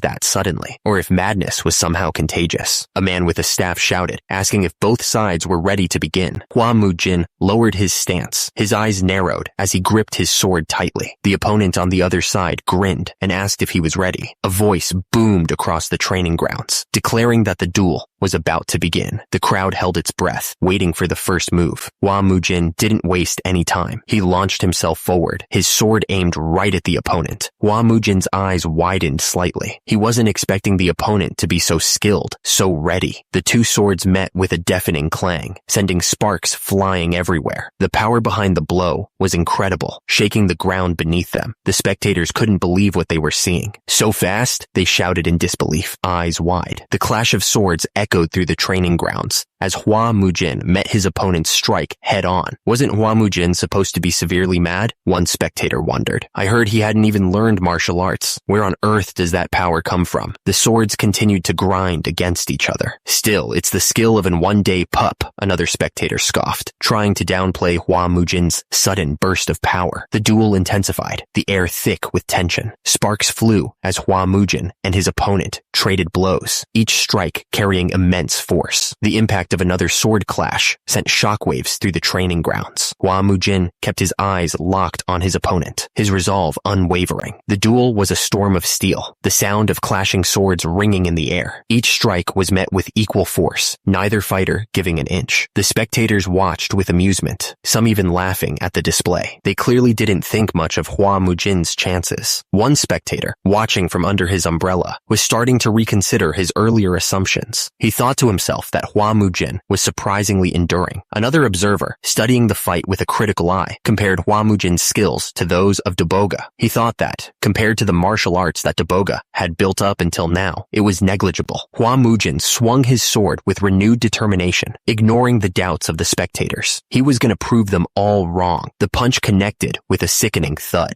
The force behind it was enough to shake the very ground. Hua Mujin was sent flying through the air like a leaf in a storm. He couldn't do anything to stop himself. The attacker stood tall, his sword gleaming in the light. He was ready for anything. He didn't waste a second. The attacker moved with blinding speed, his sword a blur of steel. Hua Mujin crashed into the ground, the impact stealing his breath. He was in serious trouble. The attacker stared down at Hua Mujin with pure hatred. He warned that he was going to leave Hua Mujin crippled this time. Crushing someone's will, he added, was what he did best. The attacker's eyes burned with cruel confidence. He finished his threat, shouting that crushing someone was the thing he did best. The two warriors collided, their swords meeting with a deafening crash. Sparks flew as the steel grinded against steel, each fighter trying to overpower the other. The attacker's strength was too much. Hua Mujin was sent flying backwards, struggling to regain his balance. The onlookers were starting to get interested in the fight. One of them commented that he thought Hua Mujin would have lost right away, but he was actually holding out pretty well. Another one chimed in, saying that he had secretly watched Hua Mujin training alone. The air crackled with energy, the ground trembling slightly. It felt like something truly massive and even more powerful was about to show up and change everything. Hua Mujin felt the force of the blow, and he knew he was in trouble. He thought to himself that from what he could tell, his level was about even with his opponent. Was that too much to expect in such a short time? Sweat dripped from Hua Mujin's face, and he tasted blood in his mouth, but he steeled himself, thinking that it didn't matter. Hua Mujin remembered his past. Regardless of whether the opponent was stronger than him in the past, when it came down to it, he finished them all. Hua Mujin focused his mind, so with this one, he was going to make sure he came out on top. Hua Mujin's face was a mask of fury, his eyes burning with a cold fire. He was just about to explode with anger. Hua Mujin was absolutely done playing around. He was going to kill that guy, no doubt about it. The directions were very specific. From the shabby hut, head east for 5 kilometers, then turn when you see the hawthorn tree. After that,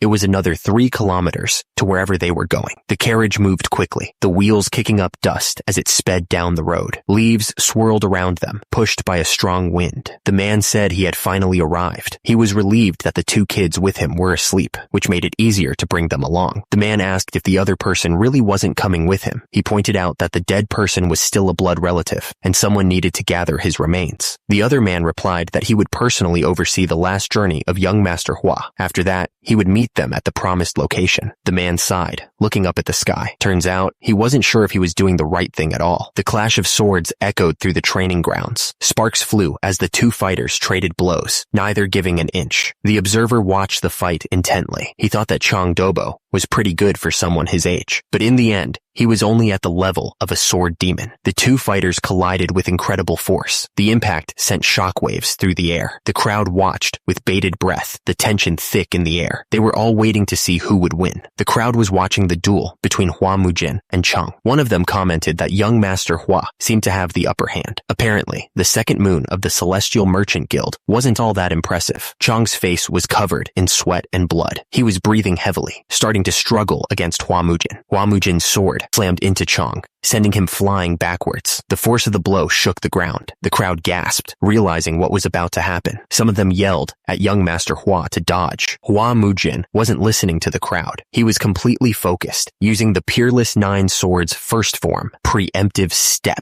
The swords slammed together, sending sparks flying in every direction. The force of the impact alone was enough to make your skin crawl. The crowd watching the fight gasped all at once, their eyes wide with disbelief. The air was thick with anticipation. Chang couldn't believe what he was seeing. He shouted, asking how Hua Mujin had blocked that. Hua Mujin didn't give Chang a chance to recover. He deflected the attack with a powerful move, turning the tables in an instant. Chang was furious, spitting out blood. He cursed, calling him a mad bastard. The swords collided with a deafening crash, blue energy exploding outwards with incredible force. The air crackled, and the ground trembled from the sheer power of the strike. The crowd watched with bated breath as young Master Chiang gathered all of his inner energy. They knew this was it, his last chance to turn the tide. The audience agreed that this had to be Chang's final strike. The air was thick with anticipation, everyone waiting to see if he could pull off a miracle. Hua Mujin moved like lightning, taunting Chiang for his slowness. He told him that even his gathering of inner energy was too slow to matter. Hua Mujin unleashed the Peerless 9 Swords second form, weapon destruction. The power behind the strike was terrifying, promising to tear apart anything in its path. The 2 swords met in a burst of raw power, each warrior fighting for control. Sparks flew as the blades struggled against each other, neither giving an inch. Chang was on the ground, covered in blood, as he realized he was losing. He couldn't believe he was so helpless against Hua Mujin's attacks. Hua Mujin stood over Chang, his sword raised high above his head, ready to end the fight. He was about to win. Chang was furious. He couldn't believe he was losing to Hua Mujin, someone who didn't even have an energy core. He thought, am I really losing to this energy coreless bastard? Suddenly, the sword shattered into pieces, the broken shards falling to the ground. The weapon had been destroyed. Hua Mujin attacked with incredible speed, his sword cutting through the air. The force behind the strike was enough to make the air itself scream. Chang's face twisted in pain as he felt the impact. He couldn't believe what was happening, asking himself what the hell just happened. Hua Mujin didn't give Chang a chance to recover. He followed through with another powerful swing, pushing his advantage. Hua Mujin was relentless, his sword a blur as he came down on Chang. Another strike landed, the force of it shaking the entire arena. Chang lay defeated on the ground, the fight completely knocked out of him. It was over. Dobo's voice echoed through the arena as he called out. The crowd looked up, surprised by his sudden shout. Someone in the audience stammered in disbelief, asking how young Master Hua could have won. Chang lay defeated on the ground, completely still.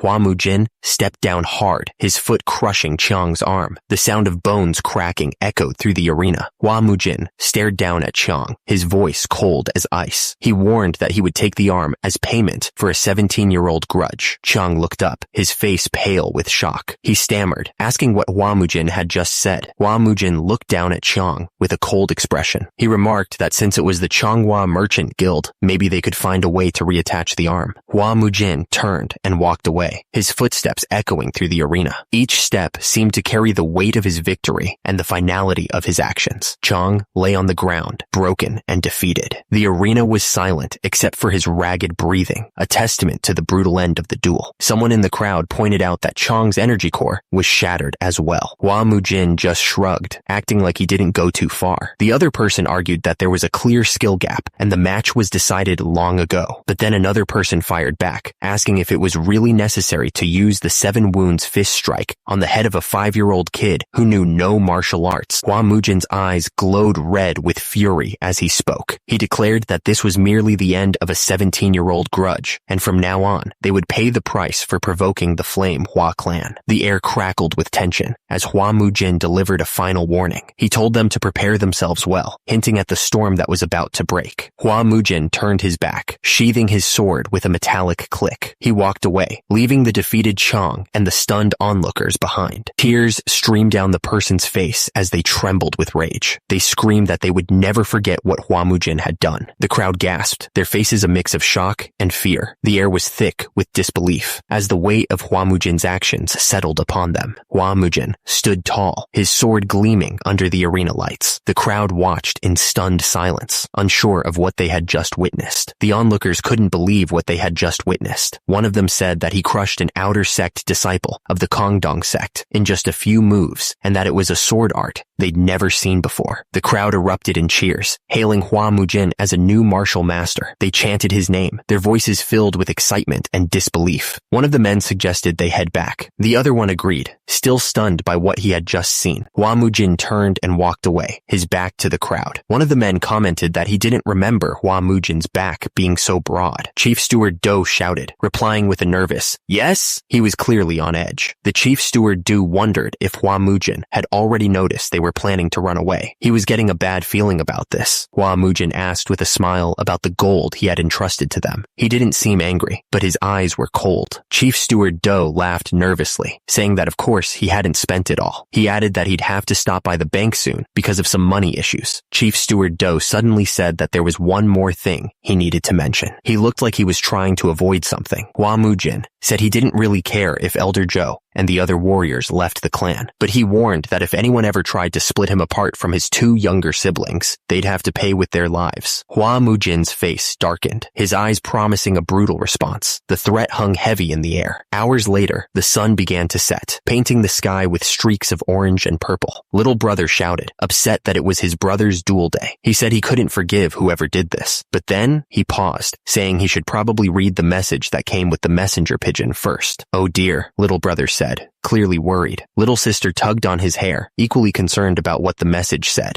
The message was clear. We're screwed. Will worry young Master Hua escape plan is discovered. Return immediately. It was a bad situation. So, since they were on the topic of money, Hua Mujin figured it was time for a debt party. He explained that a debt party is when someone can't pay their debts, so they hand over everything they have to settle them. Hua Mujin clarified that he wasn't talking about any old debt party. He was talking about those bastards from the Bango sect. He thought it was about time he dealt with them. Hua Mujin told Chief Steward Do to rest, saying he'd take care of everything himself. But Chief Steward Do was still worried. He said that even though the martial arts duel proved that Hua Mujin was different now, he still worried too much. Hua Mujin told him not to get tangled up with the Bango sect in any way. Then, Hua Mujin announced that he was heading out. Chief Steward Do just watched him go, looking concerned. The other man asked if Hua Mujin was really heading straight for the Bango sect, like this. Hua Mujin confirmed that he was, saying it was best not to delay troublesome business. Hua Mujin ordered Ma Sok to stay close behind him from now on. Ma Sok nervously agreed, but he was clearly confused, wondering why Hua Mujin was calling him Big Boss. They arrived at a large building, the sign above the entrance clearly stating, Usury Business Bangho Sect. It looked like they were finally at the Bangho Sect's headquarters. A man in a wide-brimmed hat stepped forward, looking surprised. He said he never thought he'd see Hua Mujin again in this lifetime. Hua Mujin replied that he'd come to pay back his debts, reminding the man that he was the one who had crippled that vicious Jungsun from the Zhonghua merchant group. He added that it was a quiet place and asked if their business had gone under. The man nervously explained that it wasn't exactly that their business had gone under. He said that most of the gamblers in Xichang had gone to watch Hua Mujin's duel. Hua Mujin realized that everyone had gone to see him fight. Hua Mujin stared at the man with the wide-brimmed hat, asking if they all must have held betting pools on his match. He looked absolutely serious, like he already knew the answer. The man quickly apologized, saying they meant no disrespect. He stammered that he was sure the odds were higher on Hua Mujin's side, hinting that they made a tidy sum from it. The man looked down, sweat dripping from his face. He mumbled, "Yes, sir," clearly nervous about what Hua Mujin was going to say next. Hua Mujin pressed him, saying they must have made good money thanks to him. He asked if they were planning to just stay silent about it, adding, "Damn it, planning to screw us again?" The man quickly assured him that wasn't the case, saying that they were going to properly express their gratitude. Hua Mujin seemed satisfied, saying, "Good, that's what I like to hear." The men could tell that Hua Mujin was completely different than before. The air around him was cold, like a martial master filled with killing intent. Hua Mujin asked where their boss was hiding. He warned that he didn't like having to ask twice. Hua Mujin took a step forward, saying that if they weren't gonna talk, he'd just have to make them. Hua Mujin stared at the man with the octopus head, asking if he was the boss. He said his boys told him about him, and asked why he had to make it so hard for someone who just wanted a word. Hua Mujin added that it wasn't like he had a pretty face to begin with. Hua Mujin then pointed out a brat standing behind the boss, calling him one of his lackeys. The Death Black Crow sneered, saying Hua Mujin had quite the mouth for a kid. He pointed out that Hua Mujin was from the Social sect, and asked if he was the one keeping his money. Hua Mujin scoffed, asking if this guy was from the Social sect. He questioned who told him to speak when adults were talking, and asked if he wanted a death wish before laughing. The Death Black Crow didn't hesitate. He jumped forward, yelling at Hua Mujin to go ahead and try to kill him then. One of the men shouted a warning to Hua Mujin. He yelled that Social sect or not, anyone who stood in Hua Mujin's way. Hua Mujin's sword flashed, piercing right through the guy. He finished the sentence, declaring that anyone who stood in his way gets a hole put through them. The swordsman fell backwards, his head splitting open from the force of the blow. Blood splattered on the ground as he crashed to the floor. Hua Mujin stood tall, his sword still dripping with blood. The speed of his attack was so fast, the swordsman didn't even see it coming. The Death Black Crow stared, his eyes wide. He thought to himself that he thought Hua Mujin was just some brat, but now he realized he's no ordinary man. The Death Black Crow looked at his hand, which was pierced by chopsticks. He remarked that Hua Mujin pierced his hand with chopsticks, no less, and called him an interesting little bastard. Hua Mujin scoffed, saying he felt nothing hearing that from a wrinkled old man like him. The Death Black Crow launched himself forward, his body surrounded by dark energy. He yelled at Hua Mujin not to get cocky. The Death Black Crow came crashing down with a powerful kick. The force of the blow cracked the ground beneath Hua Mujin. The Death Black Crow was furious. He demanded to know where Hua Mujin Mujin was looking. Hua Mujin dodged the attack at the last second, surrounded by a strange energy. The Death Black Crow's foot slammed into empty air. The Death Black Crow was stunned. He couldn't believe how some young punk could dodge his attack so easily. He was starting to get worried. Hua Mujin was right behind him, ready to strike. He grinned, saying he was going to open up one more hole in the guy. The air was thick with tension. The two men screamed at each other, their faces contorted with rage and fear. Hua Mujin stood over the guy,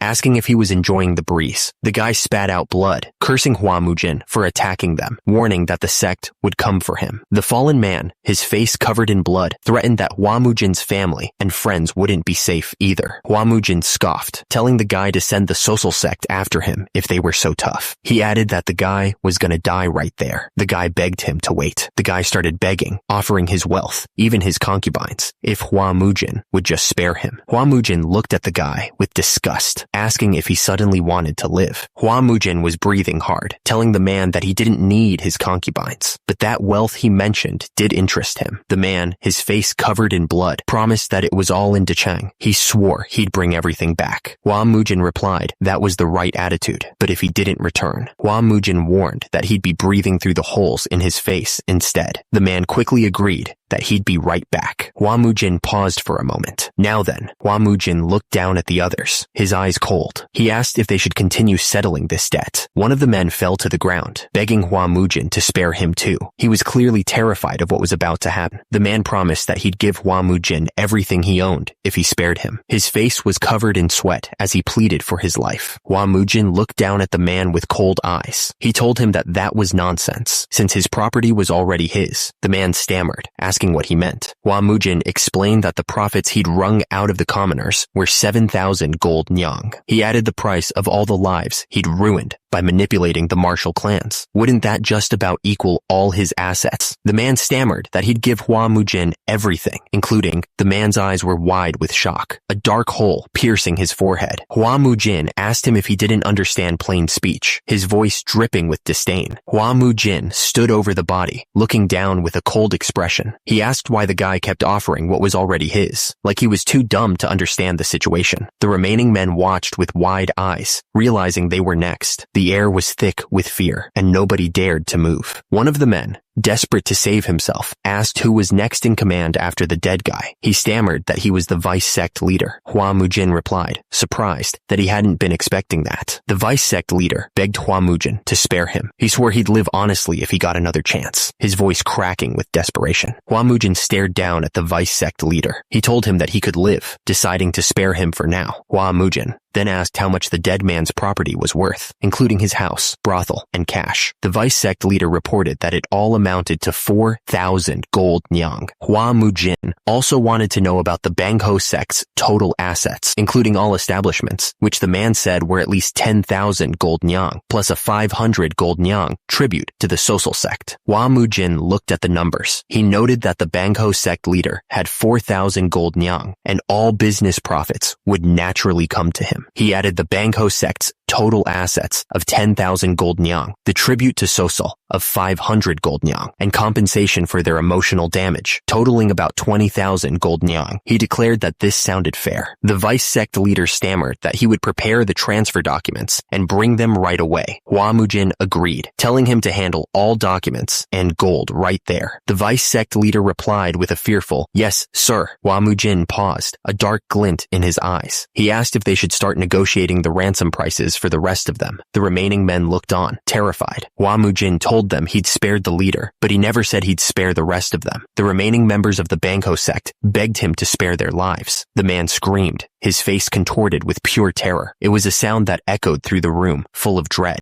Just then, a man walked in, looking surprised by the scene. He said he'd just gotten back from the debt party, clearly confused by the situation. The man explained that each chest held about 400 gold nyang. He confirmed that he was speaking to young Master Hua. The man asked Hua Mujin if he remembered who was backing the Bangho sect. He reminded Hua Mujin that he himself had said it was the social sect. Then he wanted to know if Hua Mujin knew who was allied with them. Chief Do scoffed, asking why he should care about the social sect. He then revealed that Ju Sugang of the Crimson Sword sect was sworn brothers with the Death Black Crow and Red Crow of the social sect. Hua Mujin asked if the Death Black Crow was the guy with the pitch black fingers. He then casually mentioned that he had stuck chopsticks in the guy's eyeballs, which shocked Chief Do. Hua Mujin told Chief Do that the Death Black Crow might be too much for him or Elder Joe to handle, but Hua Mujin warned that Chief Do shouldn't hold him to his standards, because if trouble like that came looking for him, he'd just kill them all. Simple as that. Hua Mujin changed the subject, telling Chief Do to get him some tender beef for dinner. He also told him to make sure his siblings were fed when they returned, before turning to head inside. Chief Do watched Hua Mujin walk away, thinking about how the Death Black Crow was feared even across Sichuan. He wondered how Hua Mujin didn't think much of such a man. He then thought about the incident during the duel, wondering if this was really the same young Master Hua he once knew. The Flame Hua clan estate was quiet that night. The wind whispered through the eaves of the buildings, carrying the scent of pine and the promise of a storm. The merchant group leader was overseeing an ambush on the Flame Hua clan. He scoffed at the other person, saying that he must have been baffled by the customs of the duel. He added that the other person was just someone who's hired to do the job, so why so talkative? The woman coldly ordered them to bring back only one child alive. She said they could kill the rest if they wanted. Her face was stone cold. The person was reminded that one child must not die. He chuckled and said that he understood, and that they'd be back before sunrise. The whole thing was creepy. Hua Mujin's face was filled with fury as he vowed to tear apart everything they held dear right before their eyes. His anger was burning like a wildfire. The wind howled through the mountains, carrying the red flag high. The man stood firm, a silent promise to protect his clan, no matter what the cost. Turns out, the Yomhua clan once had its own era of glory. Countless martial artists, all drawn to the remarkable Yomje, filled the training grounds. Even the prestigious Tong clan of Sichuan highly praised Yomje's character and skill. In just one generation, things changed for the better. The Yomhua clan established itself as a martial family that no one could ignore. They were at the top of their game. Even renowned masters couldn't carelessly touch the warriors of the Yomhua clan. It was a time when all the residents would cheer enthusiastically whenever they walked the streets of Sochang. But after the death of Yomje, things went downhill fast. The succession ceremony for the next clan head went ahead, but the new leader was clearly not up to the task. The incompetence of the new head was plain for everyone to see. The Yomhua clan started to fall apart. Even those who had promised to be loyal started turning away, one after another. It was a slow bleed, but it was definitely happening. It was all a far cry from the image of Yomje, the leader who once commanded the whole world. He was a legend in his own time, and now, to those who were on the side of justice, Yomje was a generous hero. But to his enemies, he was an unbeatable master. He was truly a hero for the ages, no doubt about it. But why was it that the speaker saw the image of Yomje mixed with young Master Hua's back as he walked away? It didn't make any sense. The guard was screaming, calling for the head steward. He asked where the young master and young lady were, his voice cracking with fear. He realized that there were too many assassins from the heavenly demon cult. The guards reported that Elder Joe and the warriors had somehow made it back, but it wasn't enough. There were just too many assassins, and the young lord and young lady were in serious danger. The guard shouted for someone to inform young Master Hua Mujin immediately. He said he was going on ahead, and the other guard agreed. Far from the estate, the fight was happening in a bamboo forest. The assassins were closing in. Hua Mujin looked at the remaining assassins, holding the little brother close. He told them that he wasn't going to kill all of them, so they should think carefully about what they were going to do next. The assassin sneered, warning Hua Mujin that he could lose the kids if he tried anything stupid. The assassin seemed to be enjoying this way too much, like it was all a game to him. He was a real piece of trash. The fight was chaotic, a whirlwind of blades and bodies, moving too fast to follow. There were just so many of the assassins, swarming like angry bees. The assassin was ready to strike, his eyes narrowed behind the mask. He was completely focused on his target, not even a flicker of doubt in his expression. Hua Mujin's voice cut through the noise, telling them to back off quietly. He looked completely calm, like he was just dealing with some annoying flies. Another assassin showed up, shouting for them to kill Hua Mujin. They were starting to get desperate, like they knew things weren't going their way. The fight was a blur of motion, blades flashing and bodies colliding. Hua Mujin moved with incredible speed, deflecting each attack with a strength that seemed impossible. The The assassin swung his sword, sneering that they only sent a decrepit old fossil. He seemed way too confident, like he thought this fight was already won.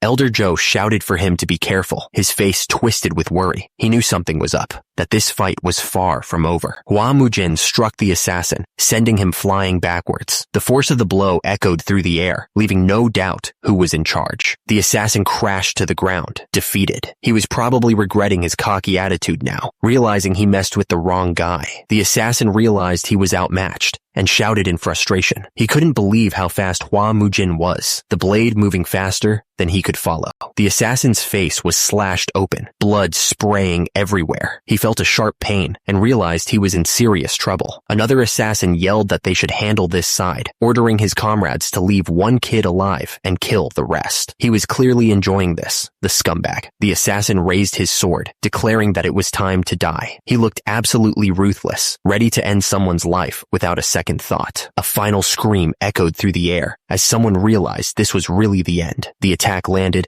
and everything went silent. The assassin laughed, clearly enjoying the situation. He was having a blast, feeling no regret at all about his horrible mission. The assassin looked down at the two kids, trying to decide which one to kill and which one to take. He wondered which one would be more useful to his boss. The little sister looked up, fear in her eyes. She stammered for her brother, scared about what was going to happen. The little brother stepped forward, shouting that if someone had to die, it should be him. He wasn't going to let his sister get hurt. Suddenly, a surge of power erupted. Hua Mujin's face glowed, and the air crackled with energy. Everyone was stunned by the sudden eruption of power. The assassin and the two kids looked at each other with wide eyes, trying to figure out what was going on. The assassin looked up, his eyes widening as he recognized the man standing before him. He shouted, "That guy is the mad demon, Hua Mujin!" The assassin said that it shouldn't matter if they killed Hua Mujin too. If he got in the way of their mission, they had to take him out. The assassin lunged forward, swinging his sword at Hua Mujin. He yelled that Hua Mujin had a death wish. Hua Mujin stared at the assassin, his face full of rage. He wasn't going to let this scumbag get away with threatening his family. Hua Mujin launched a flurry of attacks, blades flying everywhere. The assassin raised his swords to block, barely managing to keep up with the speed. The two men stood face to face, the air crackling with tension. They were both waiting for the other to make the first move, ready to strike at any moment. The assassin looked completely baffled. He muttered, "Huh?" Hua Mujin unleashed a devastating sword technique, the force of it creating a shockwave. The assassin shouted, "What the hell is that?" The other assassins realized how dangerous Hua Mujin was and started to panic. They yelled, "Everyone, attack! Kill him!" Hua Mujin didn't hesitate. He unleashed the solitary nine swords technique, a whirlwind of deadly force ready to tear through anything. You could feel the energy building up around him. The fifth form of the sword technique erupted around Hua Mujin, creating a vortex of red energy. The assassins were trapped in the storm of blades. The technique hit with full force. Hua Mujin stared at the assassin, his eyes filled with rage. As the assassin looked back, completely shocked, the assassin screamed as the blades tore through him. Hua Mujin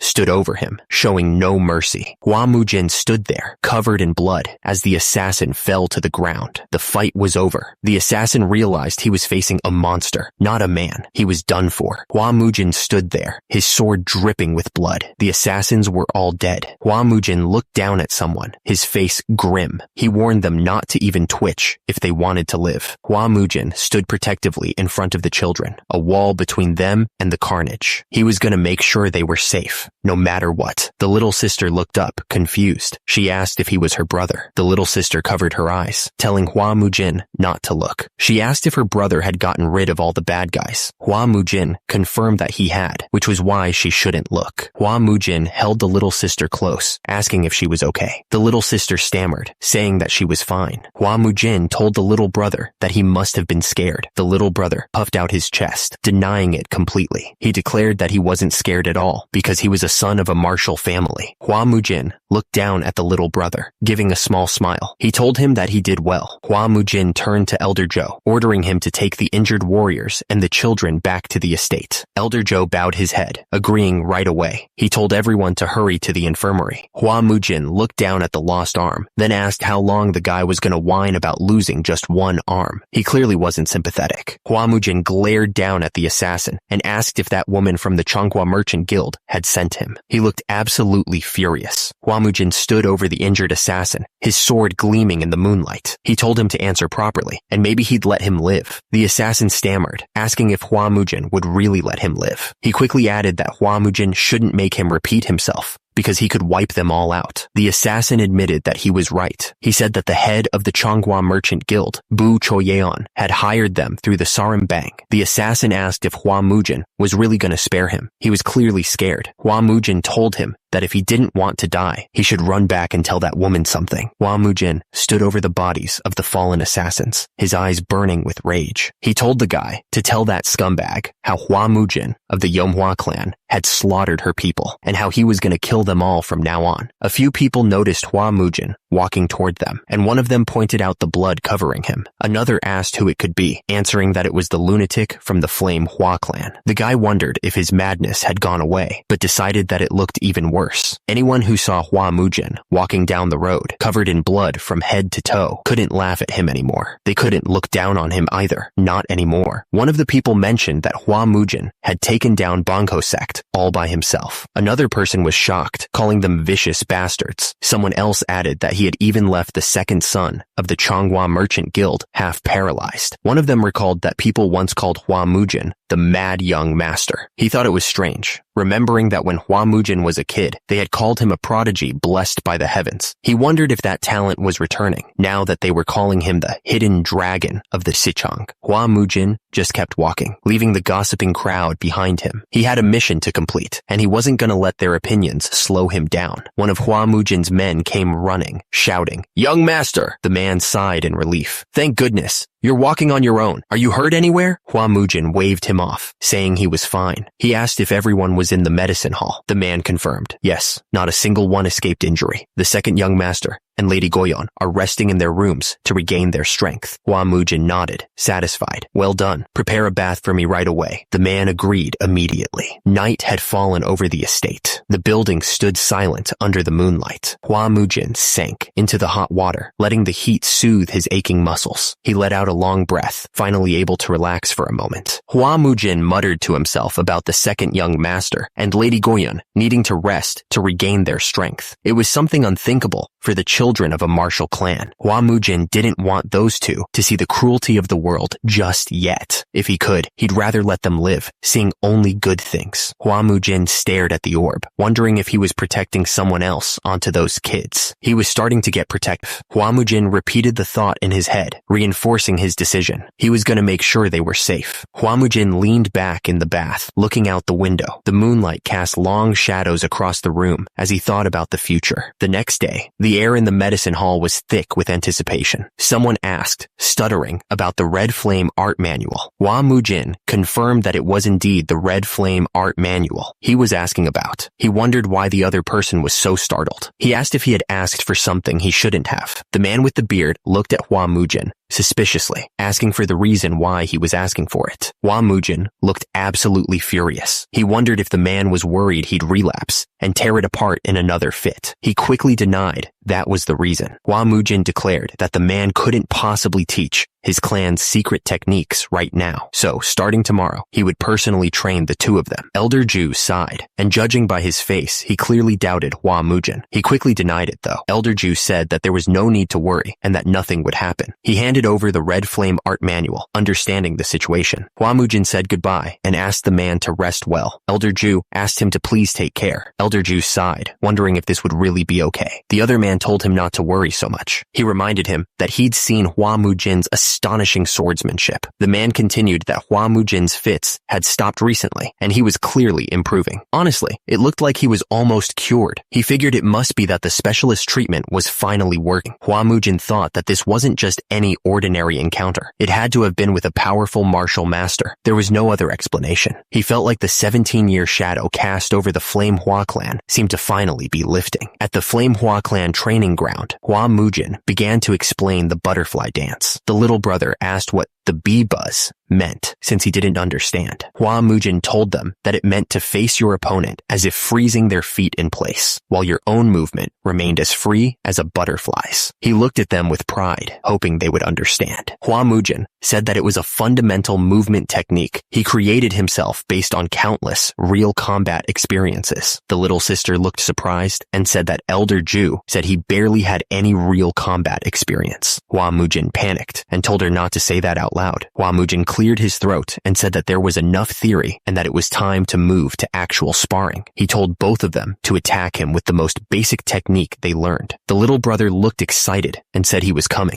The little sister screamed as she tried to strike. She was putting everything she had into the attack. Hua Mujin didn't even seem to be trying as he blocked both children's attacks. He barely moved, but his defense was perfect. Hua Mujin was starting to get annoyed. He wondered what the hell they were doing and if they were really from a martial clan. He thought that maybe they were just too young. Hua Mujin thought that this was absurd. They didn't know how to balance their weight or rotate from the lower body. They couldn't even manage to do the basics of body control. Hua Mujin shouted for them to stop. He was clearly not happy with their progress. Hua Mujin suddenly stopped, holding his head. He said he had a headache and that they should stop for the day. He asked if they were all right, even though he hadn't hit their heads. Hua Mujin told them that their skills were much better than he had expected. He said that they needed to strengthen their basics before learning any advanced moves. He told them to go rest and that he would see them both at dinner. Hua Mujin sighed, watching them leave. He knew this wasn't going to be easy. He had a long road ahead of him to get them up to speed. Suddenly, someone spoke up, calling him master. The speaker said that Hua Mujin must have had a hard time himself. Hua Mujin apologized, saying that because of him, the clan's martial lineage was lost. He vowed to restore their ruined clan to its former glory and revive the clan's martial legacy. Hua Mujin was going to find that scumbag, the one who bore that cursed swordless mark, the one he couldn't defeat in his previous life. He was dead set on finding him. Hua Mujin's eyes narrowed, and he said he was going to kill him, no matter what it took. His face was set in stone. He wouldn't be stopped. Hua Mujin stared at his hand, frustrated that he couldn't even lift it, but he could feel it. The energy in the air was changing. Hua Mujin started practicing his sword forms, and he could feel his speed increasing with every move. The red energy around him intensified. Hua Mujin leaped into the air, the sword a mere extension of his will. He was determined to master these skills, no matter the cost. A few days passed. Then one of the men announced that he had returned. It was obvious that he had been gone for a while. Hua Mujin simply said it was good work. He didn't seem overly impressed. The guy was furious. He asked if all Hua Mujin had to say was good work after everything they'd gone through to protect the second young master and Lady Soyeon. He wanted to know who told Hua Mujin to pull that garbage in the first place. Hua Mujin stared down at the man, warning that if he had arrived even a little later, they'd all be dead. He threatened that if they ever pulled something like that again, he'd make sure to kill them himself. The man apologized immediately, stammering. Another man commented that Hua Mujin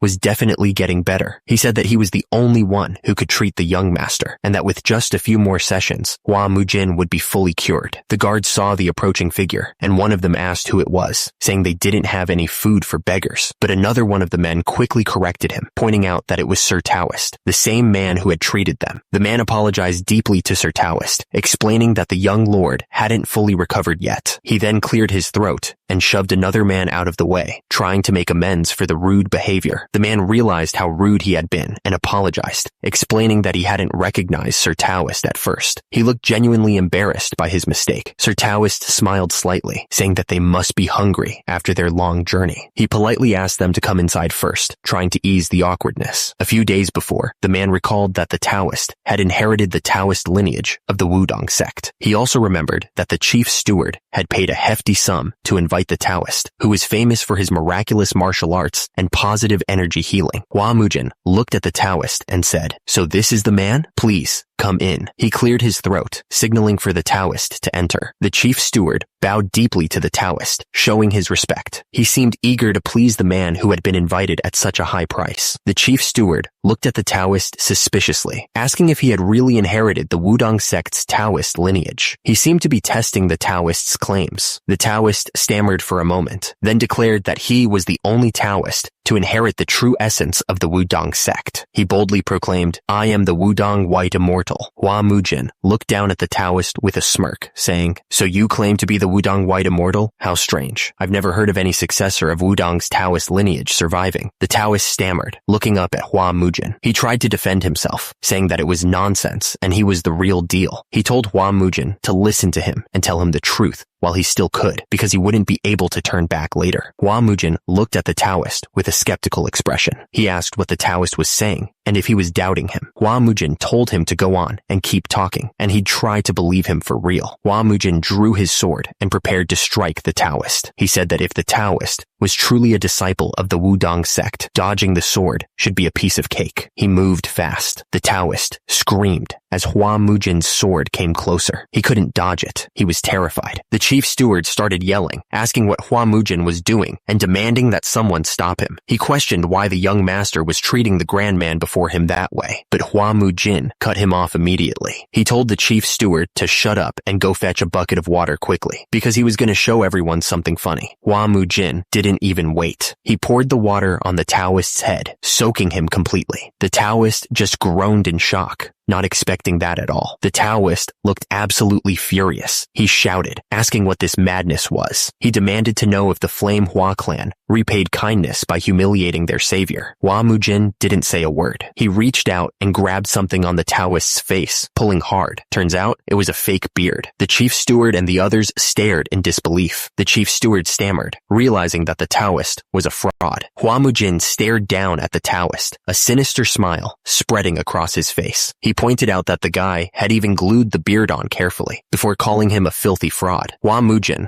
looked absolutely furious. He couldn't believe he'd actually fallen for the scam, and he let the Taoist know that he had insides trying to swindle him of all people. The chief steward asked Hua Mujin what he was going to do with the guy. Hua Mujin suggested cutting off his limbs and turning him into an eunuch, his eyes burning with anger. Hua Mujin said he wasn't going to kill the Taoist, because if he died, how would he get his money back? The Taoist started begging, saying he'd return all the money he swindled if Hua Mujin would just spare his arms and legs. Hua Mujin said that was a given, but he was also going to charge the Taoist for his useless limbs and manhood. The Taoist begged for anything but that, saying he'd pay any amount Hua Mujin asked for. Hua Mujin asked the chief steward how much the Taoist had scammed from him. When he heard it was 50 gold nyang, Hua Mujin couldn't believe it. He asked what the chief steward had been doing all these years to get conned that badly. The chief steward tried to explain that he'd heard the Taoist was a great healer, but Hua Mujin cut him off. He shouted that he'd heard enough and didn't want to listen to any more of it. He looked absolutely furious. Hua Mujin told the Taoist that he heard him and he should start with the 50 gold nyang. The Taoist stammered, saying the money wasn't there right now and they'd have to go to his residence in Jinyan. When Hua Mujin heard it was 4 hours away, he told the Taoist to lead the way. The chief steward asked if they should come along, but Hua Mujin told them not to bother. He asked what they would even do with their weak bodies and if they wanted him to clean up their corpses too. Hua Mujin told them to stay home and not cause trouble. The chief steward looked down, feeling useless. Hua Mujin ordered the scammer to move it and lead the way. The Taoist stammered, agreeing immediately. Meanwhile, the chief steward watched him go, worried. He muttered that the young master was no longer the man he used to be. Hua Mujin ran after the Taoist, his cloak billowing behind him. He was dead set on getting that money back, no matter what it took. Hua Mujin followed the Taoist out of the city. People moved out of their way, whispering and watching them go. They walked further, leaving the city behind. The houses became smaller and fewer until there was nothing but fields and the road ahead. Hua Mujin clicked his tongue, getting annoyed. He thought he should have brought a horse. There wasn't a single beast in this trash place. The Taoist pointed toward a fancy carriage and asked Hua Mujin to get on. Hua Mujin just smirked. He remarked that the Taoist must have scammed quite a lot of people to afford that. Hua Mujin stared at the carriage with a raised eyebrow. He commented that it was a fine 4-horse carriage and that he was impressed. Hua Mujin clicked his tongue in anticipation. Then he stepped inside the fancy carriage, ready to enjoy the ride. He looked around the interior, taking it all in. The inside was even lavishly decorated, he thought. Hua Mujin ran his hand along the soft cotton and leather. He remarked that the carriage was lined with cotton and finished with leather. He then added that the Taoist really had a strong work ethic for a crook. Hua Mujin asked the Taoist why he didn't find honest work if he was so professional. The Taoist replied that he would make sure to do that from now on. Hua Mujin was clearly not buying it. Hua Mujin told the Taoist to wake him up when they arrived, deciding to get some sleep. The Taoist replied that he understood and told him to rest well, looking concerned. The Taoist thought to himself that Hua Mujinshin should just wait, looking furious. He then told the driver to depart, his eyes filled with malice. The carriage started moving, climbing up a steep mountain path. The road ahead looked long and winding, disappearing into the distance. The carriage continued its journey through the mountains. The horses trotted steadily, their hooves echoing through the quiet landscape. The carriage wheels turned, grinding against the rocky path as they climbed higher into the mountains. The horses kept pulling, unaware of the danger ahead. The carriage finally stopped. The Taoist stepped out and announced that they had arrived. The bearded man ordered his minion to drag Hua Mujin out of the carriage. He wanted to make an example of him. Again, the Taoist's face twisted with rage. He couldn't believe someone would try to mess with a Taoist who was trying to help people. He was clearly furious. A huge thug loomed over the sleeping Hua Mujin. This was the price he would pay for getting in the way. The thug's fist came down, a brutal strike aimed at Hua Mujin. He shouted not to resent them as his fist got closer. Hua Mujin's eyes snapped open, filled with shock. What the hell was happening? He realized that they had already arrived at their destination. But why was he about to get punched? The thug's fist connected with a sickening thud. The force of the punch sent Hua Mujin flying. The chief steward watched in disbelief as Hua Mujin was struck. He couldn't believe what he was seeing. The Wudong White Immortal seemed impressed, his hands glowing with power. He admitted that Hua Mujin really wasn't all talk. Hua Mujin stared at the Wudong White Immortal suspiciously. He asked how Jinyang had become such an isolated forest. Was he the target from the start? He thought the man was just a scammer, but it looked like he could scheme too. The Wudong White Immortal smirked, a dangerous glint in his eyes. He said that he was getting bored anyway. The Wudong White Immortal's red eyes narrowed, a sinister smile spreading across his face. He challenged Hua Mujin to show him what he's got. The man bellowed, demanding everyone come out. He warned that the dandy was trying to shorten his own life. The thugs moved into action, grabbing their weapons. They were ready for a fight. Suddenly, a group of 4 fighters appeared, surrounded by a dark energy. They were Zhongshan's 4 demons. The attacker looked at Hua Mujin with disgust. He commented that his appearance was ugly as hell, and he could sense demonic energy. The attacker noticed the weapons of the 4 demons. He remarked that they were pretty varied. The attacker looked at Hua Mujin, a smirk playing on his lips. He told him to show him what he could do. The attacker didn't wait for an answer. He moved in a blur, his hands glowing with red energy.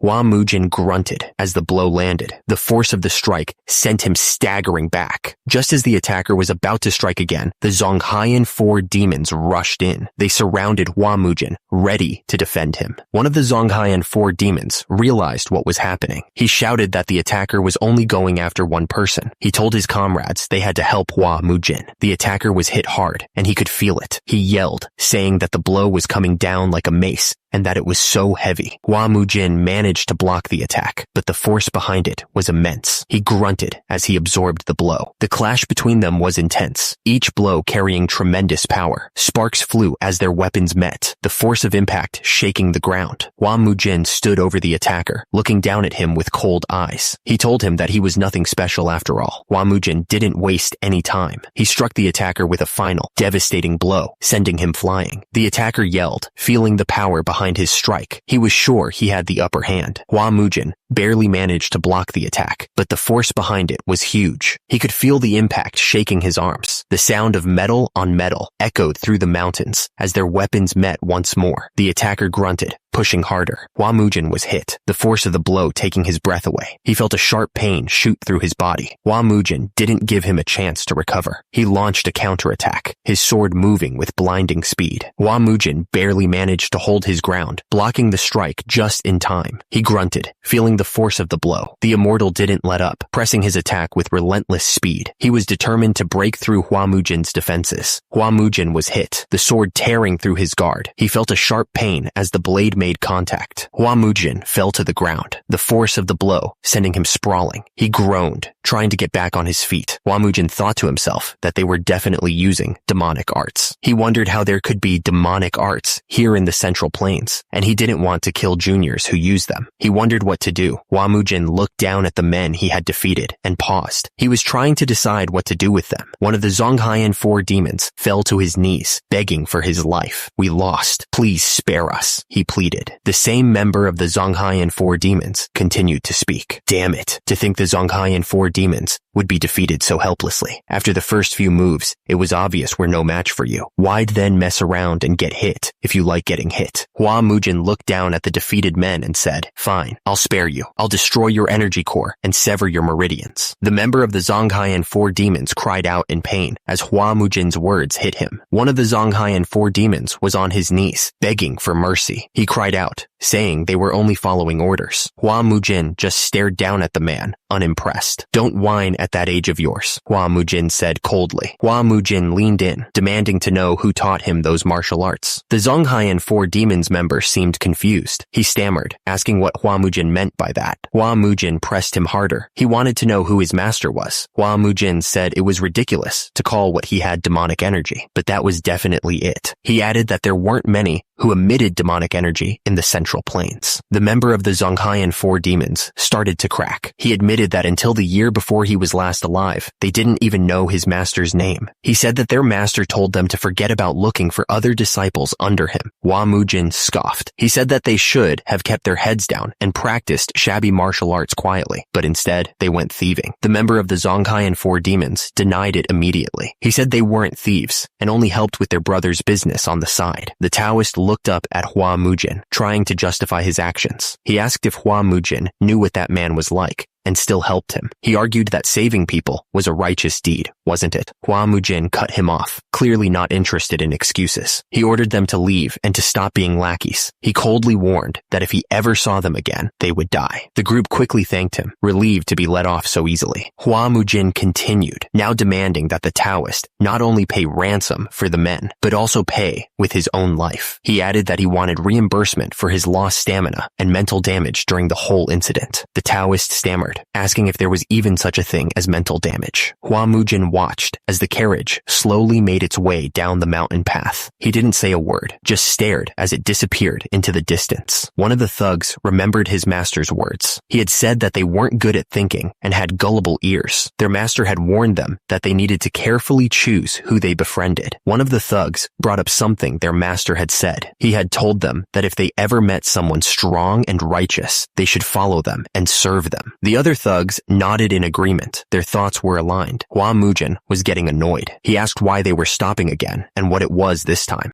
The thugs bowed down to Hua Mujin. They shouted that he was their boss. The thugs pledged their loyalty, promising to serve until their death in the Hua clan and begging him to take them in. Hua Mujin looked at them, confused. He asked if they had gone crazy from getting beat up so much and why they were calling him boss. The thugs kept going, saying they weren't even that good yet. They begged Hua Mujin to take care of them as their boss. Hua Mujin was so shocked that he could only ask what was going on. The horse-drawn carriage continued its journey through the night. The steady rhythm of the hooves was the only sound for miles. Back in the carriage, Hua Mujin lay staring at the roof. Something was bothering him, and he couldn't shake it off. Hua Mujin was surrounded by his new followers, all of them waiting for his orders. He knew he had to make this work, for their sake and his own. Cheol Muk couldn't believe it. He asked Hua Mujin if he was really only 23 years old, wondering if everyone had suffered some kind of energy problem. Hua Mujin asked what was so unbelievable, but Cheol Muk just told him to forget it. Meanwhile, an old man watched from the shadows, his face unreadable. He seemed to be waiting for something to happen. Hua Mujin lay there, thinking about the whole situation. He couldn't understand how demonic arts users could become warriors of ruined households of the Orthodox sect, wondering if it even made sense. Cheol Muk spoke up, saying his master always told him that being a demonic arts user was a way of living, an identity. It wasn't just a faction or affiliation. Dong Jiak chimed in, saying that realistically speaking, no Orthodox family would accept demonic arts users. He added that they would just get dragged into scandals and they would smash the teeth of anyone who dared to say a thing. Hua Mujin smiled slightly, saying they reminded him of someone. He paused, then warned them that if they wanted to serve under another household, Hua Mujin's voice was stern, as he declared that they must be willing to stake their lives on any order he gave, whether they liked it or not. He finished by saying their personal freedom meant nothing, and they must obey like a dog for the honor of the household. The thugs looked up, practically begging for orders. They shouted that they understood, promising to devote themselves wholeheartedly to their new boss. Hua Mujin raised his hand slightly, looking a little annoyed by their eagerness. He sighed, telling them to do as they wanted, declaring that they were now warriors of the Flame Hua clan. The thug thanked Hua Mujin, then quickly corrected himself, saying he should be called Young Master. He asked if that was understood, and the others immediately responded, confirming that they understood Young Master. Hours later, the moon hung high in the sky, casting a pale light across the land. The clouds drifted slowly, as if watching over everything that happened below. The wagon slowly approached the imposing gate, the sound of its wheels echoing in the night. They were arriving at their destination, ready to face whatever awaited them. Hua Mujin stared up at the massive estate, the gates looming above them. One of the thugs looked up at the building and asked if it was his house, clearly impressed by its size. Hua Mujin stuttered, telling them to come inside, then ordered the guys to open the gate. He looked nervous as he spoke, but still tried to sound like he was in charge. One of the men looked confused and asked Hua Mujin what was going on. Hua Mujin didn't answer his question, instead telling him to prepare food in the annex building and to do it quickly. Hua Mujin changed his mind, telling the guy to forget about the food. He said that they needed to check his treasure room first, then pointed the way, acting like he was in control. They all entered the building, and one of the thugs looked around, clearly impressed. He commented on how well Hua Mujin had been living on the money he had swindled, sounding a little jealous. Sojin asked what was the matter, wondering if something troubling had happened to Hua Mujin. Hua Mujin told Brother B that it was nothing and ordered him to go back inside. But Sojin wasn't convinced, pressing him to tell him what was going on, asking if it had something to do with the new guests. One of the thugs told Sojin to leave, asking why he was sticking his nose where it didn't belong. He sighed, saying that judging from his clothes, Sojin must be one of the swindler's guests, and guests shouldn't meddle in household affairs. Hua Mujin's eye narrowed, his gaze hardening as the tension in the air thickened. Sojin was told that he had quite the foul mouth, and one of the thugs asked Hua Mujin if he should deal with him. Hua Mujin quickly said no, telling them it was a misunderstanding and that they were his guests. The thug grinned, ready to introduce the new arrivals. He announced that he was presenting Zhongshan's 4 demons and the Flame Hua clan's first young master with a flourish. The young master scoffed, saying that he wasn't surprised Hua Mujin's tongue was so sharp. He called him the insane eldest son of the Flame Hua clan and accused him of running around with lowlifes and terrorizing commoners. The young master added that Hua Mujin's grandfather must be weeping in his grave. Zhongshan's 4 demons didn't waste any time. They moved forward, ready to attack, calling Hua Mujin's group pathetic trash. Bigojin stepped in front of Hua Mujin, drawing his sword. He stammered nervously, telling Brother do not to worry. Bigojin declared that he wasn't the kind of scabby swordsman to lose to such scum. The thug's eyes widened in disbelief at Bigojin's sudden confidence. He could only stammer,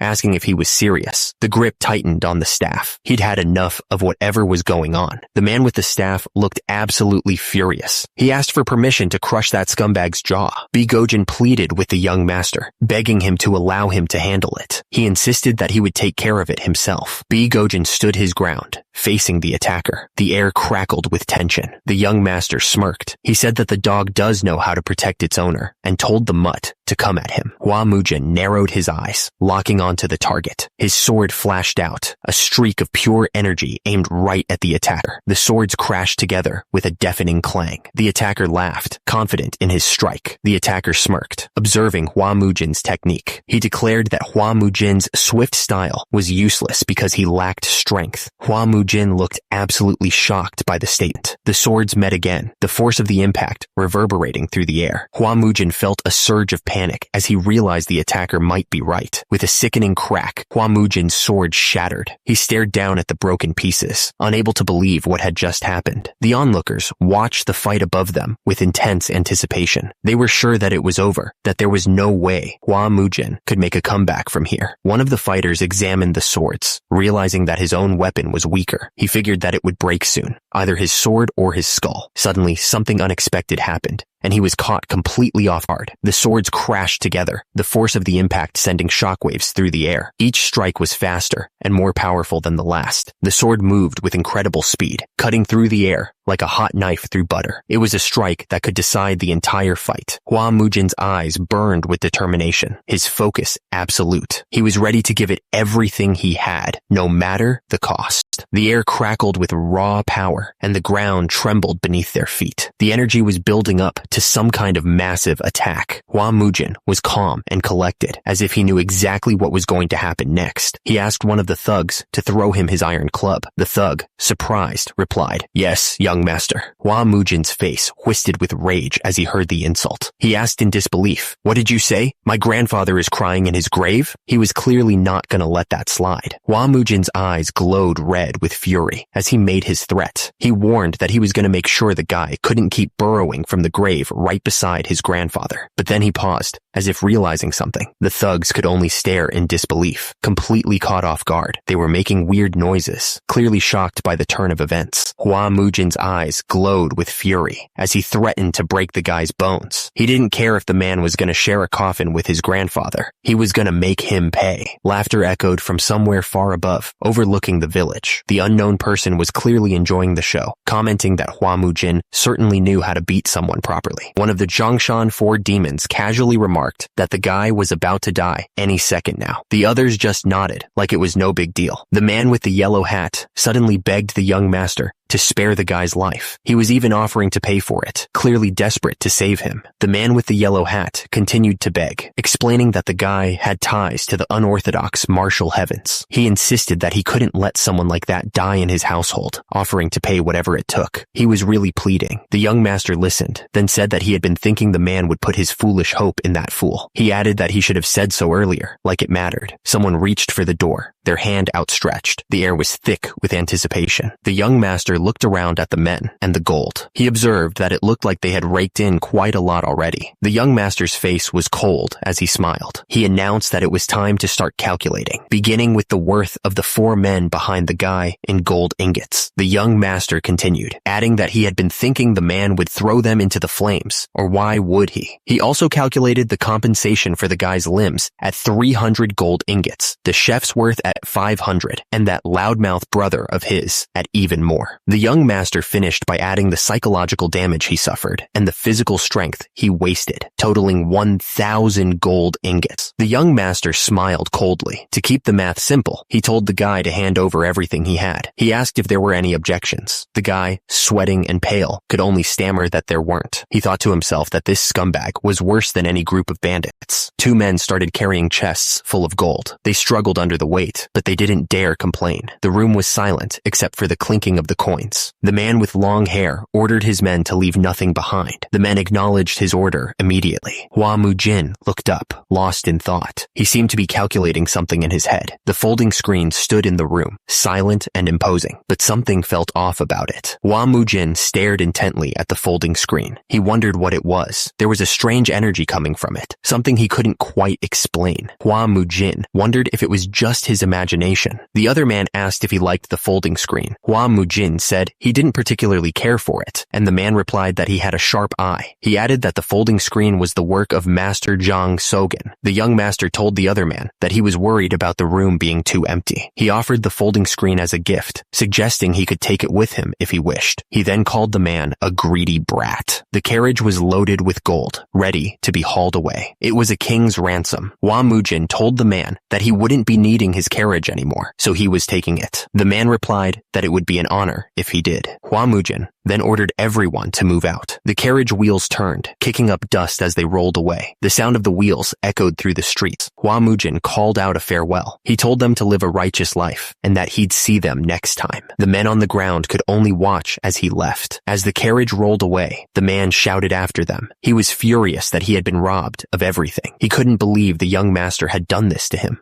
The man looked up to the sky, tears streaming down his face. He cried out, wondering what he had done to deserve this. He couldn't believe he had encountered such a lunatic. Meanwhile, back at the Flame Hua clan compound, the building stood silent. The place was a shadow of its former glory, waiting for someone to restore it. Suddenly, the man's eyes widened. He looked completely shocked, like he had just realized something important. He stammered, trying to understand what was happening. Men were carrying boxes full of gold. The others watched, trying to figure out what was was going on. They were all completely confused. The subordinate was shocked and asked where the young master got all that money. He nervously wondered if he had killed someone for it. The young master denied it and told him to keep the money safe. Anyway, MASOK asked the subordinate how old those people over there looked to him. The subordinate examined them and said that they looked far from ordinary with their strong builds. MASOK said that they all looked to be over 40, no matter how he looked at them. He asked where Chief Do and Elder Joe were. The subordinate said he'd tell them that, and they'd like it. The subordinate explained that very important guests had arrived, so Chief Do and Elder Joe were entertaining them in the reception hall. He added that they told him to bring the young master there as soon as he got back. The young master was suspicious and wondered if another scammer had come to cheat them. The subordinate quickly denied it and begged him not to hit these people. He urged the young master to hurry and wondered what those old men had done this time. The young master had arrived. He walked through the doorway, ready to face whatever awaited him. Two men greeted the young master with enthusiasm. They seemed genuinely happy to see him. The man introduced the three merchant group leaders to the young master. He explained that they had generously supported the clan during difficult times. Pung Kwan O, the leader of the Pungyang merchant group, stepped forward. He said he'd heard rumors of the hidden dragon awakening and now saw that they were true.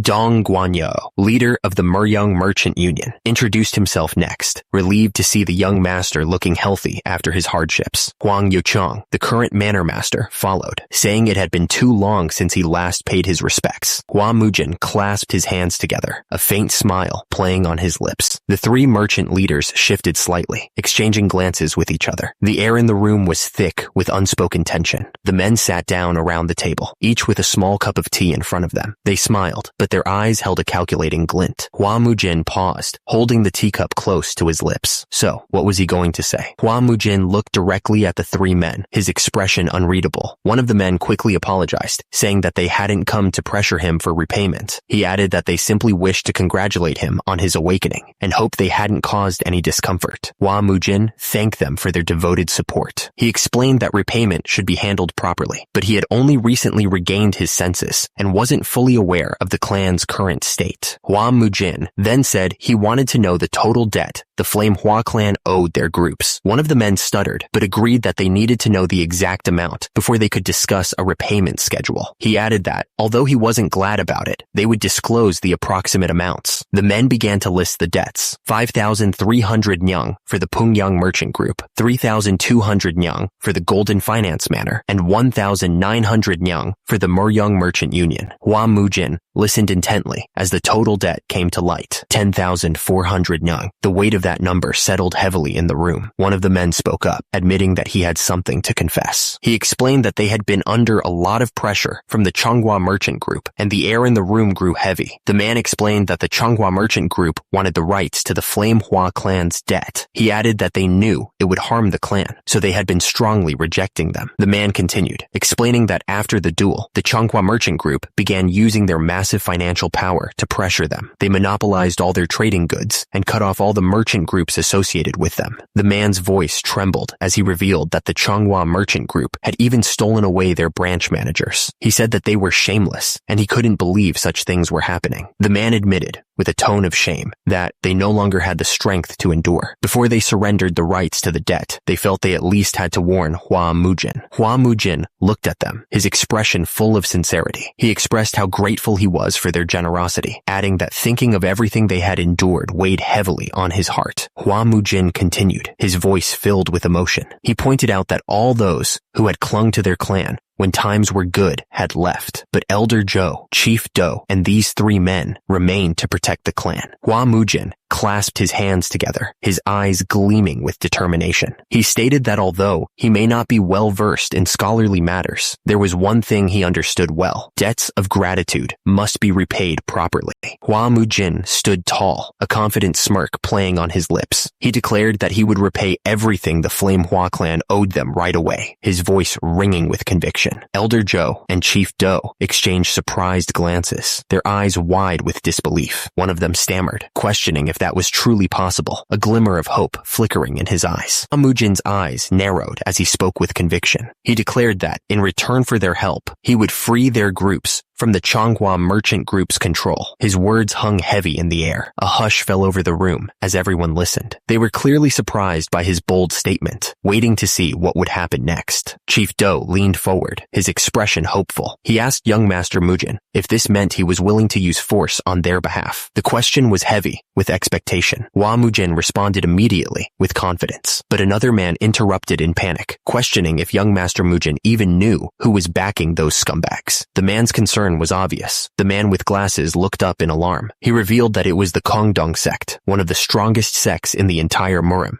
backing them. The news clearly made everyone uneasy. Someone asked if those old coots were backing the Changhua merchant group. Addressing young Master Mujin, Hua Mujin told Chief Do not to worry about it. Chief Do spoke with gratitude, saying that just getting rid of the dead would be an enormous blessing for them. He added that there was no way they'd let the Flame Hua clan clash with the Kongdong sect. Chief Do spoke with admiration, saying that a sleeping dragon had truly awakened. He thanked Hua Mujin for his words, saying that his heart was now at ease. The group got up to leave, wishing prosperity upon the clan. They bid everyone safe travels as they headed out. Hua Mujin's expression turned serious. He told Chief Do to gather information on those rats from the Changhua merchant group, including their finances, operating regions, trade goods, and even their ties with the Kongdong sect. Chief Do looked surprised by the sudden order. Someone asked, stuttering, if young Master Mujin was serious about what he'd just said. Hua Mujin shot back, annoyed at the repeated nagging. Hua Mujin went on, his face hardening, and warned that they'd try to seize their throats next time if they let those scumbags get away with it. He declared that at this point, it was all or nothing anyway. Hua Mujin reasoned that if over a dozen years of support only resulted in their current situation, then they wouldn't need them anymore. He said that they should properly repay them at least once, even if they dismissed it as the mad bravado of a lunatic. Hua Mujin said that they'd see how it goes. One of his men reported that the tasks he'd ordered them to do had all been completed. Hua Mujin nodded, satisfied, and told them to gather around. Hua Mujin told everyone to give their greetings, introducing the two new faces as the clan's elder and the chief steward. Someone looked confused and asked young Master Mujin who they were. Hua Mujin announced that he'd introduced the new members. He declared that starting today, these warriors would be joining their clan. He proudly proclaimed that they were the famous young men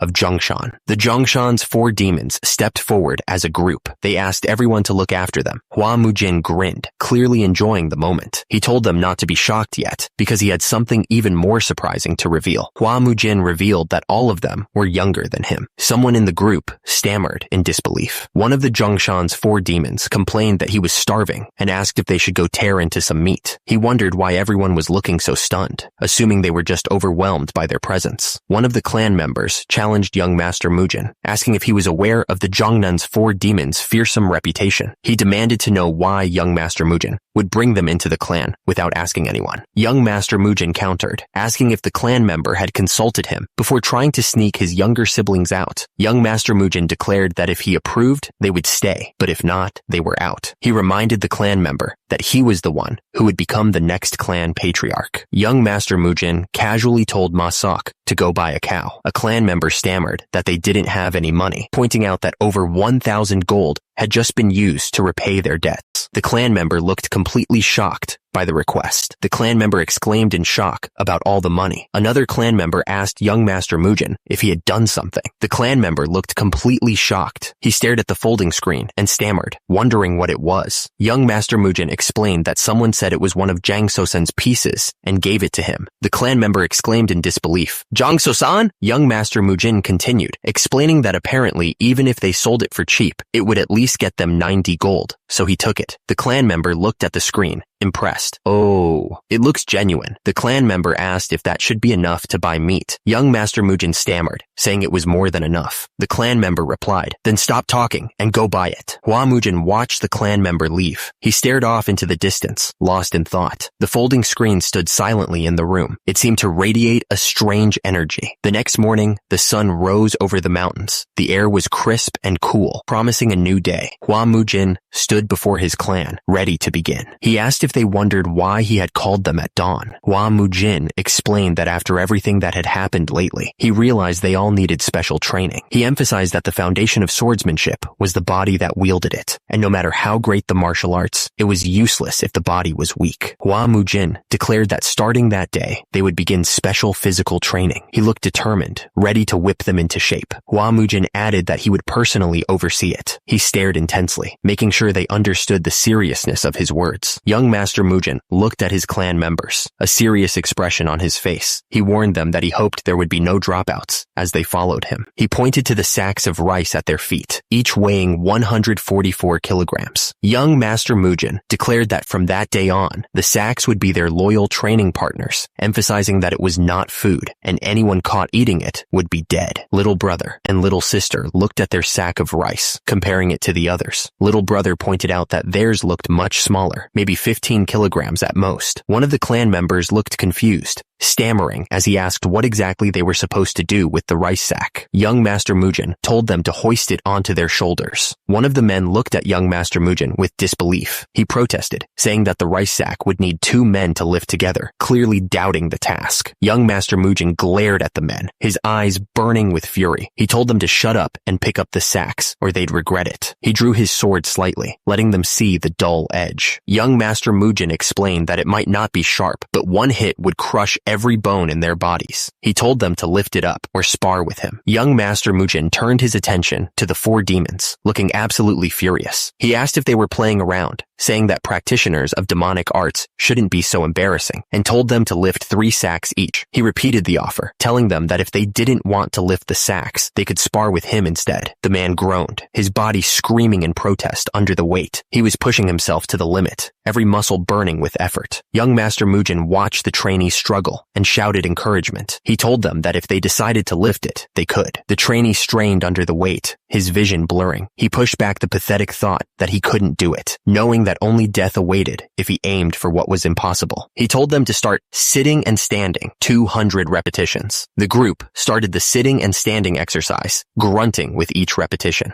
The trainee groaned under the crushing weight of the rice sack. Every muscle screamed in protest, threatening to give out. With a burst of effort, the trainee strained to push himself up, his face contorted in pain. He was determined not to give in, no matter how much his body protested. Young Master Mujin continued to push them, demanding they tighten their stomachs and push harder. He yelled at them, asking if they wanted to die. The trainee's face was a mask of pain and confusion. He wondered what this feeling was that was washing over him. He felt like his entire body was collapsing from the legs upward. The trainee knew he couldn't give in, not if he wanted to avoid young Master Mujin's wrath. The trainee wondered what kind of training this was. Even watching it was exhausting. Young Master Mujin was pushing them to their limits, and it seemed impossible to keep up. He said people like that didn't deserve to live, and anyone who complained was gonna die. He commanded them to keep pushing. The trainee groaned in pain. The trainee strained, barely able to speak. He managed to mutter that he had done 200. Young Master Mujin scoffed, saying the whole day was gone just from the warm-up. He asked if they wanted to practice martial arts with such pathetic stamina. He announced that today's training ended there, but then he trailed off, hinting there was more to come. Young Master Mujin announced that, from now on, they would become one with the rice sacks. The trainees looked up at him, confused. What kind of training was this, anyway?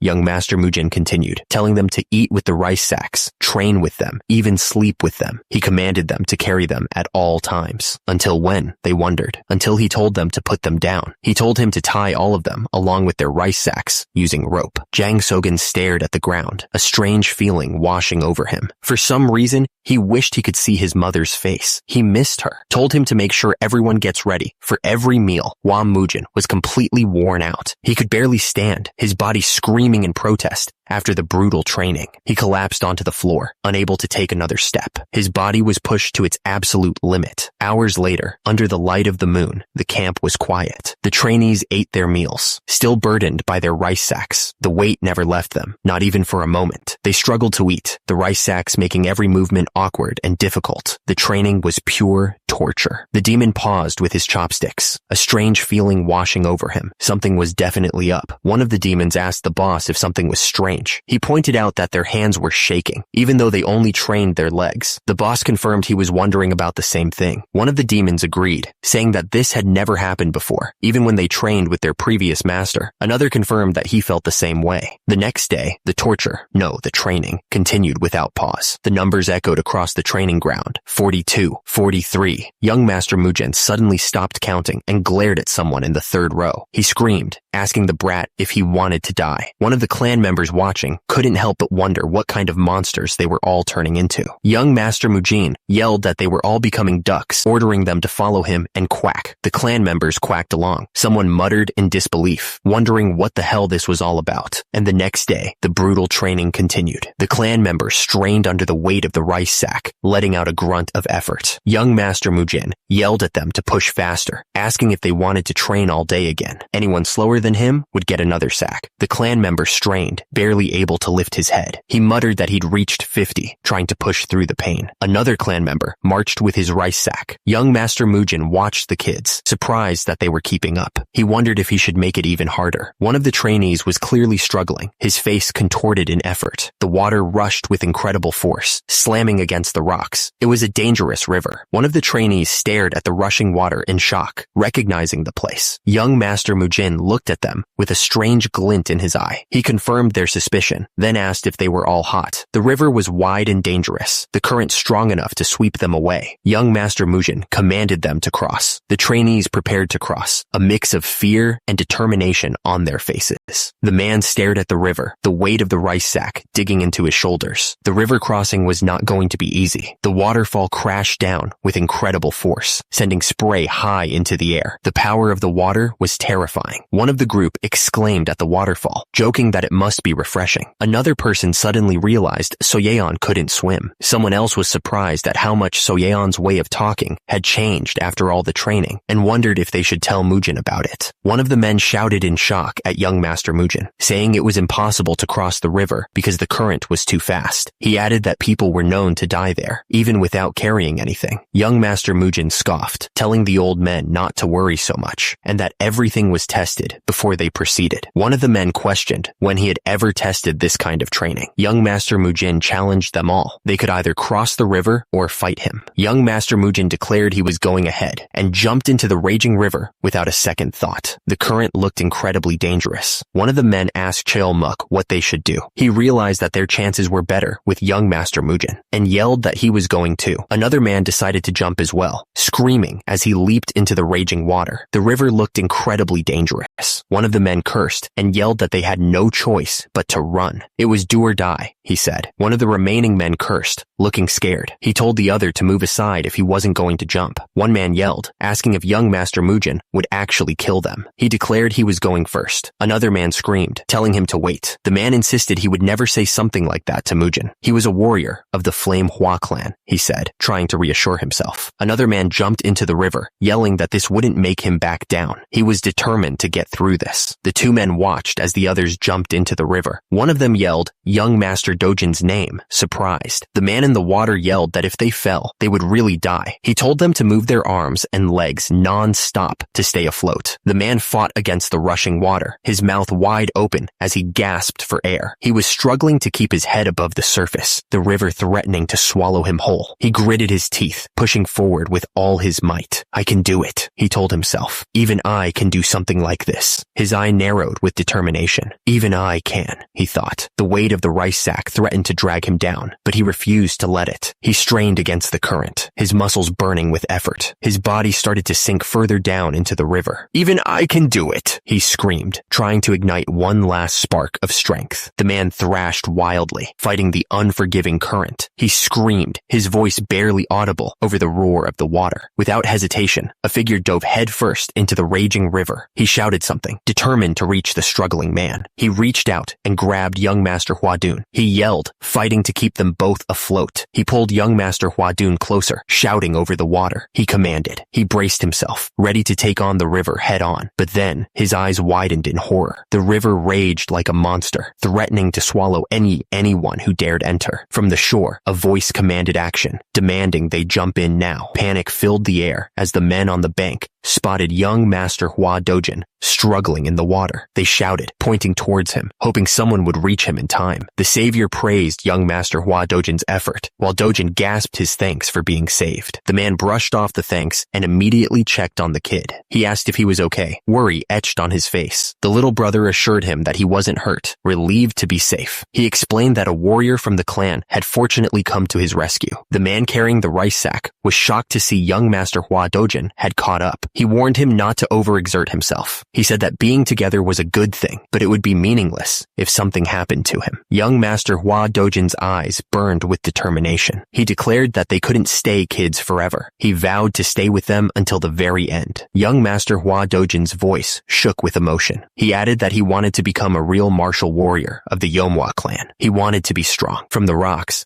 a man called out to young Master Hua Dojin. He thanked him for his efforts. He said it was splendid. The mountains loomed in the distance, shrouded in mist. The path ahead would be long and hard, but they were determined to face it together. His fingers strained as he desperately searched for a hold. The rocks were slick with moisture, making each grip a gamble. The warrior clung to the cliff face, the weight of the rice sack threatening to pull him down. The drop below looked like certain death. He warned them that if they fell, they wouldn't even be able to gather their bones. He urged them to climb with everything they had. One of the warriors cursed under his breath, calling the young master a madman and lunatic. He regretted following him. Then his expression changed to shock. The warrior screamed as he fell. The warrior screamed, wondering what was happening. His grip was failing, and the weight of the rice sack was too much to handle. Another warrior begged to be spared. He cursed, realizing he was done for. The command echoed through the mountains, telling them not to doze off. They were ordered to grab the rock in front of them, the speaker calling them idiots. High above, the sky was clear and blue. The sun shone brightly, a stark contrast to the struggle below. The warriors were ordered to run. The speaker warned that if someone fell behind, he would have to run too.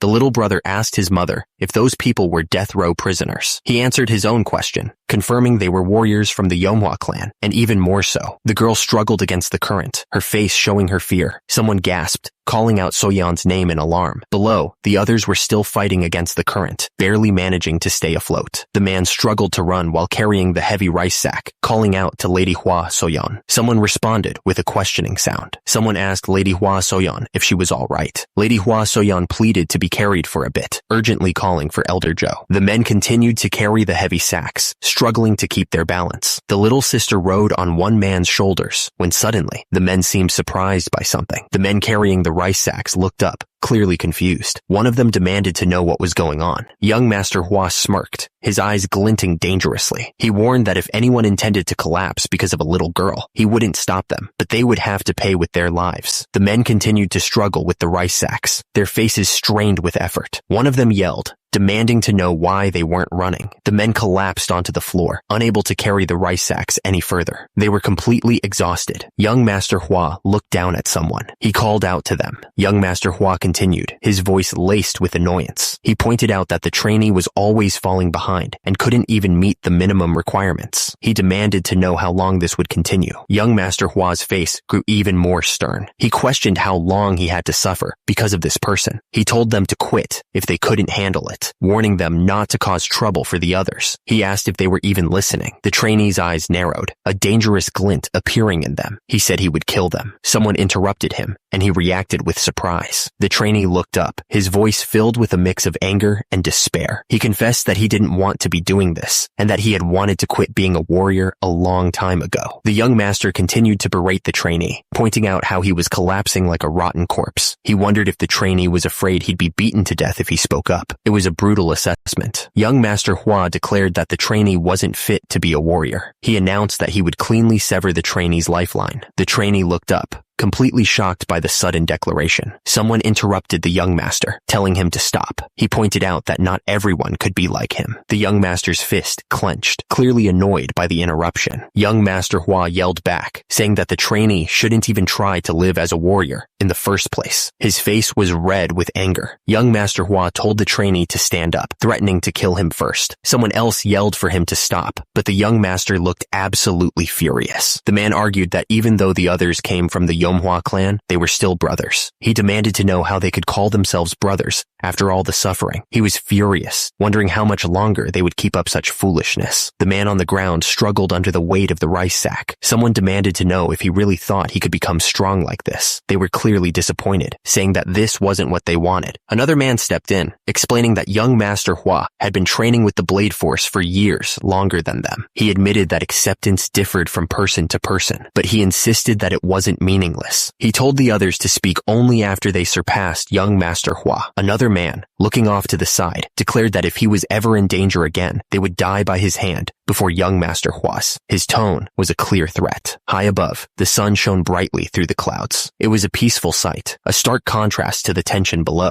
Someone grunted, their muscles screaming in protest. The weight of the rice sack felt unbearable, like it was crushing them. The person trudged forward, each step a struggle. They cursed how far away the toilet was, their need growing more urgent with every step. The person stopped, wondering who could possibly be out at this hour. But then, they saw who it was, and their eyes widened in disbelief. The foot slammed into the ground with incredible force, cracking the stone beneath. Dust and debris flew into the air from the impact. The subordinate stared in disbelief, his jaw dropping. He couldn't believe what he was seeing, exclaiming. His eye opened wide, filled with a sudden intensity. The air crackled with energy. Hua Mujin leaped forward, his sword a blur of motion. The blade cut through the air with deadly precision. Dojin's eyes widened as he watched. It wasn't just being fast. Hua Mujin was overflowing with strength, yet his movements were fluid, and they weren't even that far apart in age. Dojin stared in disbelief. How could he possibly wield swordsmanship like that? Dojin's mind raced. Is that what they call the realm of martial talent? Hua Mujin's face glistened with sweat as he pushed himself. He was determined to get stronger. Someone carrying a rice sack froze, startled by a shout. Dojin demanded to know who it was, threatening to crack their skull open. Hua Mujin nervously replied, identifying himself. He explained that he was on his way back from the restroom and somehow ended up there, insisting he wasn't trying to watch on purpose. Dojin scoffed, saying it didn't matter. He admitted he was bored anyway, and this worked out great. He ordered Mujin to put the rice sack down and train next to him. The rice sack looked incredibly heavy. It was a test of endurance. Mujin nervously accepted the challenge, telling Dojin to come at him. Suddenly, the ground exploded, sending bits of rock flying everywhere. The force of the blast shook the entire area. The sound of steel on steel rang out as Dojin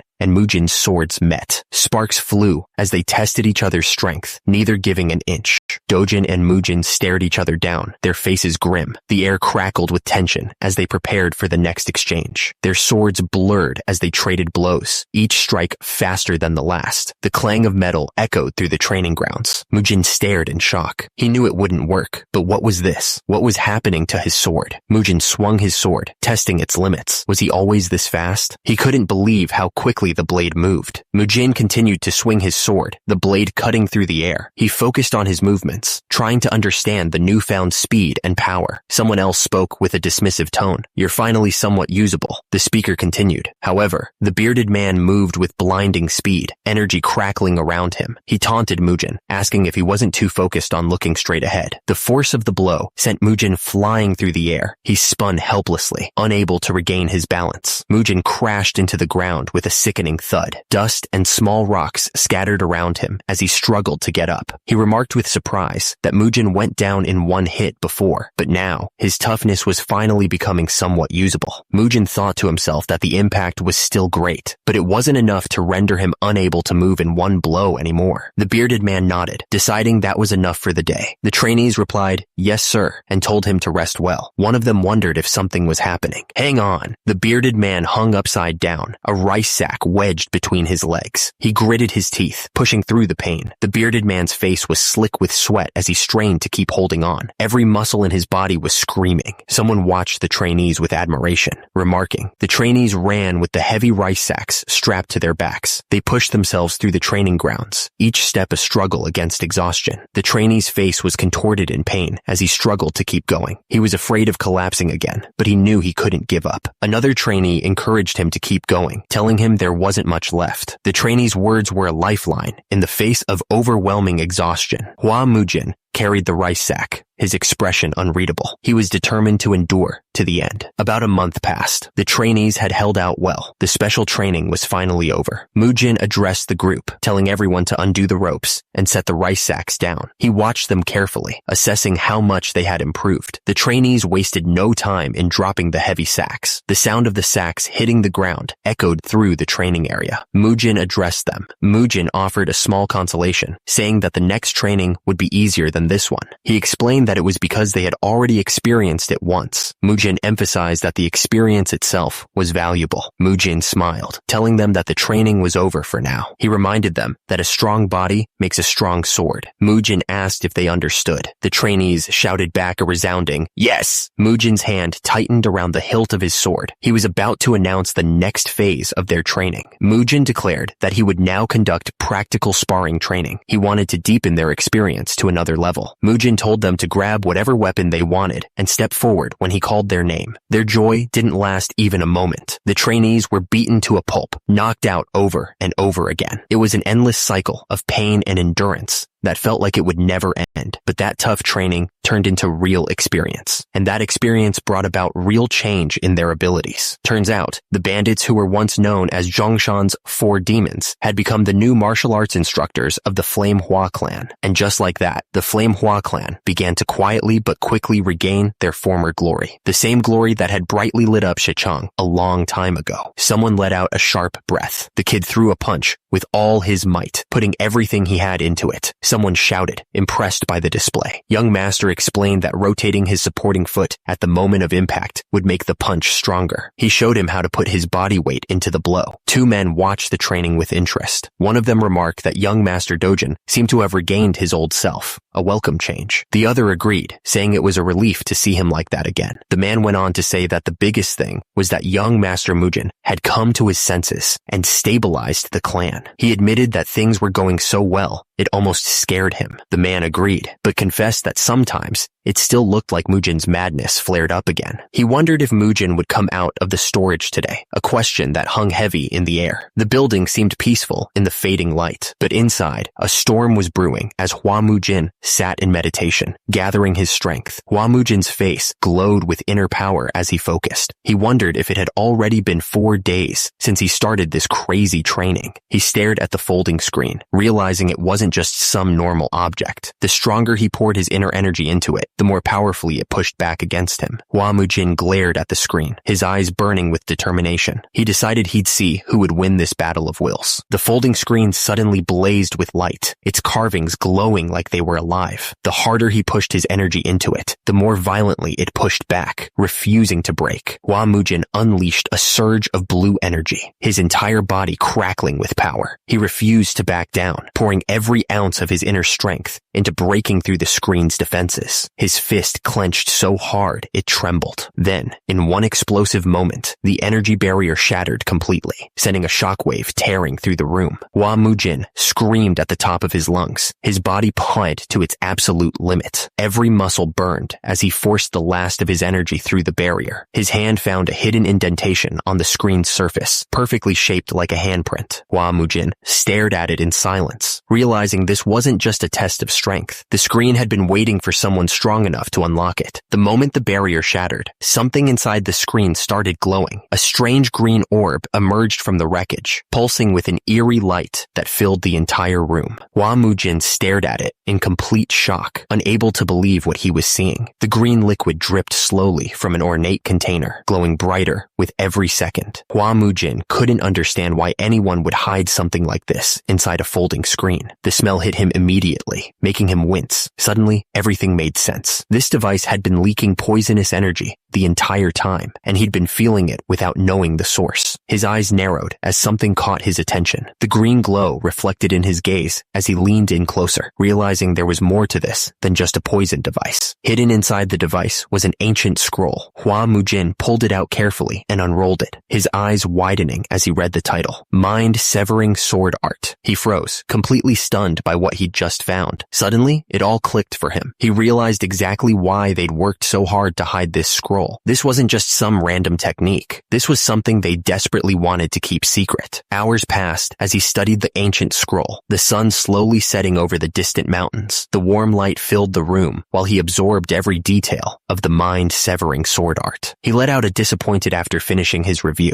The technique wasn't bad, but it definitely wasn't what he'd hoped for. At this level, it was basically equal to one of Hubei's 10 great martial masters. Decent, but nothing groundbreaking. Still, it wasn't a total waste of time. As he looked over the way the technique worked and its cultivation method, something became clear. Compared to him, who relied on movement arts, this sword art would actually be way more useful for the Flame Hua clan. Then it hit him why he'd struggled so much before. The reason he couldn't properly teach those kids swordsmanship wasn't because they lacked talent. It was because their fundamental cultivation methods were completely different from his own. He broke it down simply. The Peerless Nine Swords was built entirely on movement arts, which was basically the opposite of what the Flame Hua clan used. Their whole foundation was Yang energy martial arts, and these two types of energy were like oil and water. If you tried to force them together, your body would tear itself apart from the inside. That's exactly why the Peerless Nine Swords could only be taught to someone with zero martial arts background, someone completely pure. And here's the twisted part. He could actually call it luck. This broken body he'd been stuck with had its energy core completely destroyed. It was a perfect blank state, totally empty. So when he rebuilt himself from scratch using movement arts, there was nothing to conflict with. No Yang energy getting in the way. From this day forward, this technique wouldn't be some lost relic anymore. It was going to become the official sword technique of the Flame Hua clan. He casually handed over the scroll, explaining that he'd found it and thought it was actually pretty solid, but the elder who took it from him completely froze. His eyes went wide as he stared at the ancient text, his hands starting to shake. This was the original text of the Nine Swords sword art that had been lost for more than 10 years. One of the elders couldn't believe what he was hearing and asked if he was really going to teach this technique to the warriors. Hua Mujin confirmed it without hesitation. The clan didn't have a single proper swordsmanship martial art anyway, so this worked out perfectly. He explained that starting tomorrow, he'd be teaching the warriors personally. But honestly, he wasn't even sure if those stubborn old instructors would bother trying to learn it. Anyway, he was exhausted and heading to bed. If the two of them wanted to learn it too, they'd better copy it down first or something. But it wasn't just Elder Zhou and Chief Do who were dancing around with joy.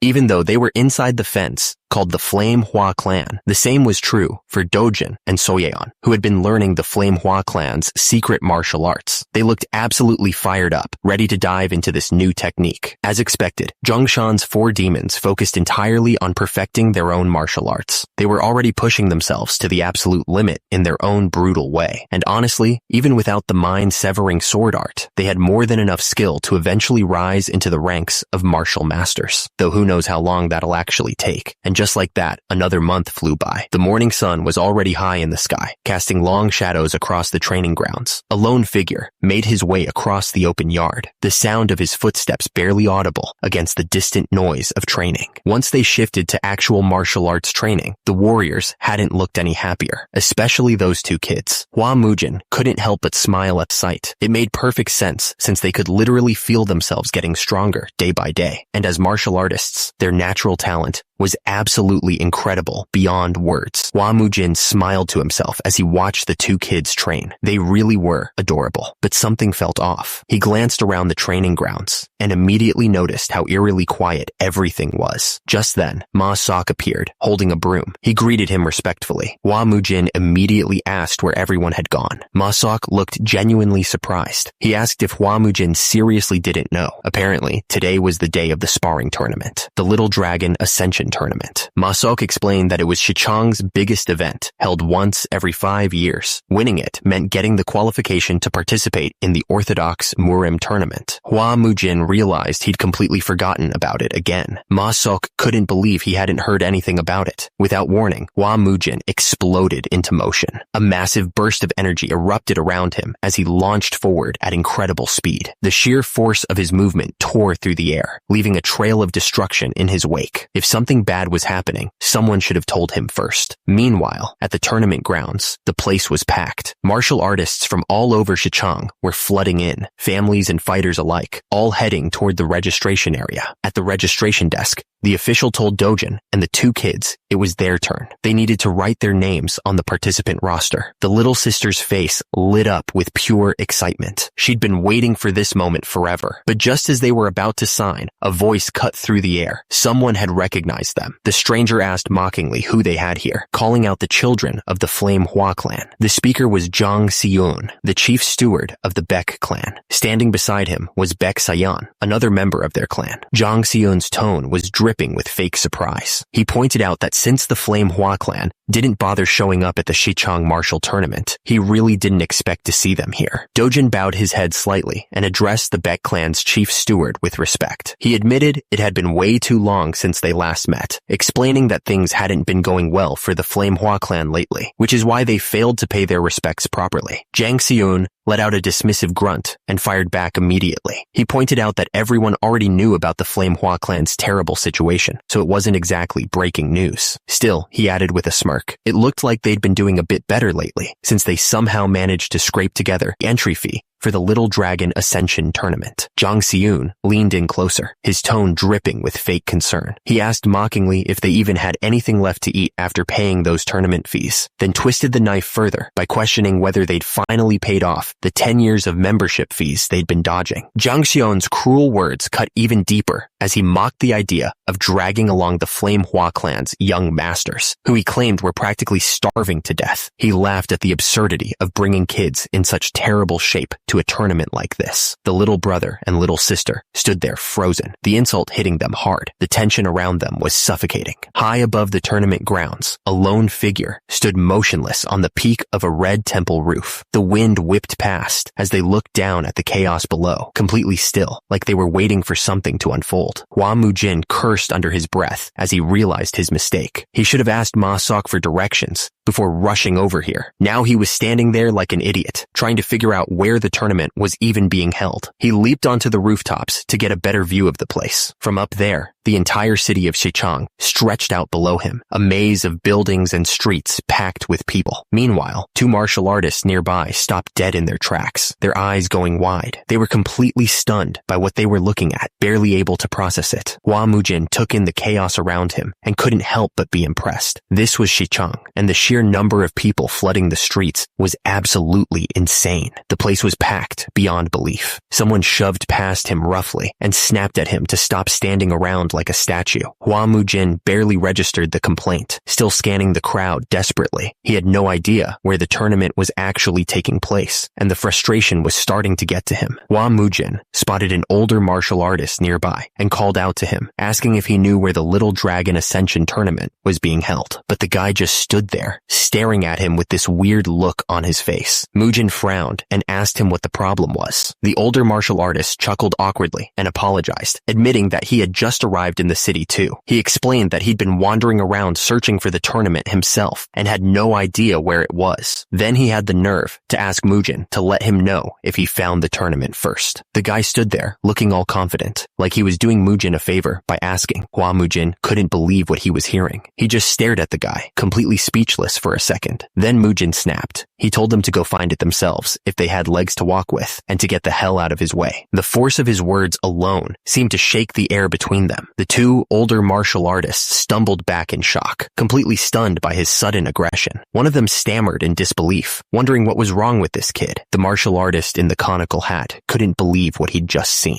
He muttered that he'd never encountered anyone so rude in his entire life. His companion laughed bitterly and agreed, adding that it wasn't just the kid's appearance that was a disaster. His whole attitude and the way he acted were a complete mess. He figured the madness everyone talked about had completely consumed him. The younger martial artist suddenly froze, his eyes going wide. He turned to his grandfather with a look of shock and asked if that person could possibly be who he thought it was. The grandfather confirmed it with absolute certainty. He told Haya that the person they'd just encountered was indeed the grandson of the Flame Hua clan's Hua Jutai. His name was Hua Mujin. As he spoke, a faint aura of power flickered around him, showing he wasn't just some random old man. The grandfather's expression turned deadly serious. He said it was a good thing he'd decided to come to Shichang personally, because a massive storm was about to tear through this city, and Hua Mujin was at the center of it. All across the tournament grounds, martial artists from different clans and sects were gathering. Some traveled in pairs, others in small groups. The atmosphere was tense but controlled. None of them realized that the storm the old man spoke of was already here, walking among them. From a distance, a martial artist in a conical hat watched the exchange with growing interest. He wondered why the atmosphere had suddenly gotten so heavy and tense. His companion quietly observed beside him, and he muttered that it looked like a fight was about to break out. Meanwhile, the Flame Hua clan representative spoke up, stating that recently, young Master Mujin had recovered from his condition, and their clan situation was finally starting to improve. The Flame Hua clan representative tried to reassure them, promising that the delayed membership fees would be repaid soon. But the Baek clan member wasn't impressed at all. He shot back sarcastically, questioning whether they actually intended to pay or if it would take another 10 years. He laughed bitterly and added that it was good to hear, though his tone made it clear he didn't believe a word of it. The Baek clan member's eyes shifted to the two young disciples standing nearby. He pointed out that the fact they were attending the tournament meant they'd inherited the secret arts. He smirked and added a cutting remark, saying he guessed the Flame Hua clan no longer followed their ancestors' sacred rule of passing secret techniques only to the eldest son. The two kids looked visibly annoyed by the insult. The Baek clan member's face twisted into a mocking grin. He reminded them that they just claimed young Master Mujin had recovered from his madness. The Baek clan member delivered his final insult with fake enthusiasm, saying he was really looking forward to seeing the incredible red flame art once more. The words dripped with sarcasm. Down below, the massive Flame Hua clan warrior's fists clenched so hard his knuckles cracked. Every muscle in his body tensed as he fought to control his anger, knowing that starting a fight here would only make things worse for his clan. The Baek clan member's voice dripped with mockery as he questioned what the warrior was trying to do. He taunted him, asking if he was really about to pull out his sword. The Flame Hua warrior's face twisted with barely controlled fury. He reminded the man that they were standing in front of children and demanded he stop talking. His voice was low and dangerous as he warned that there was a limit to his patience. The Baek clan member sneered down at them with complete contempt. He mocked them for still having pride despite their fallen situation. Then he issued a direct challenge, daring them to actually pull out their sword if they had the insides.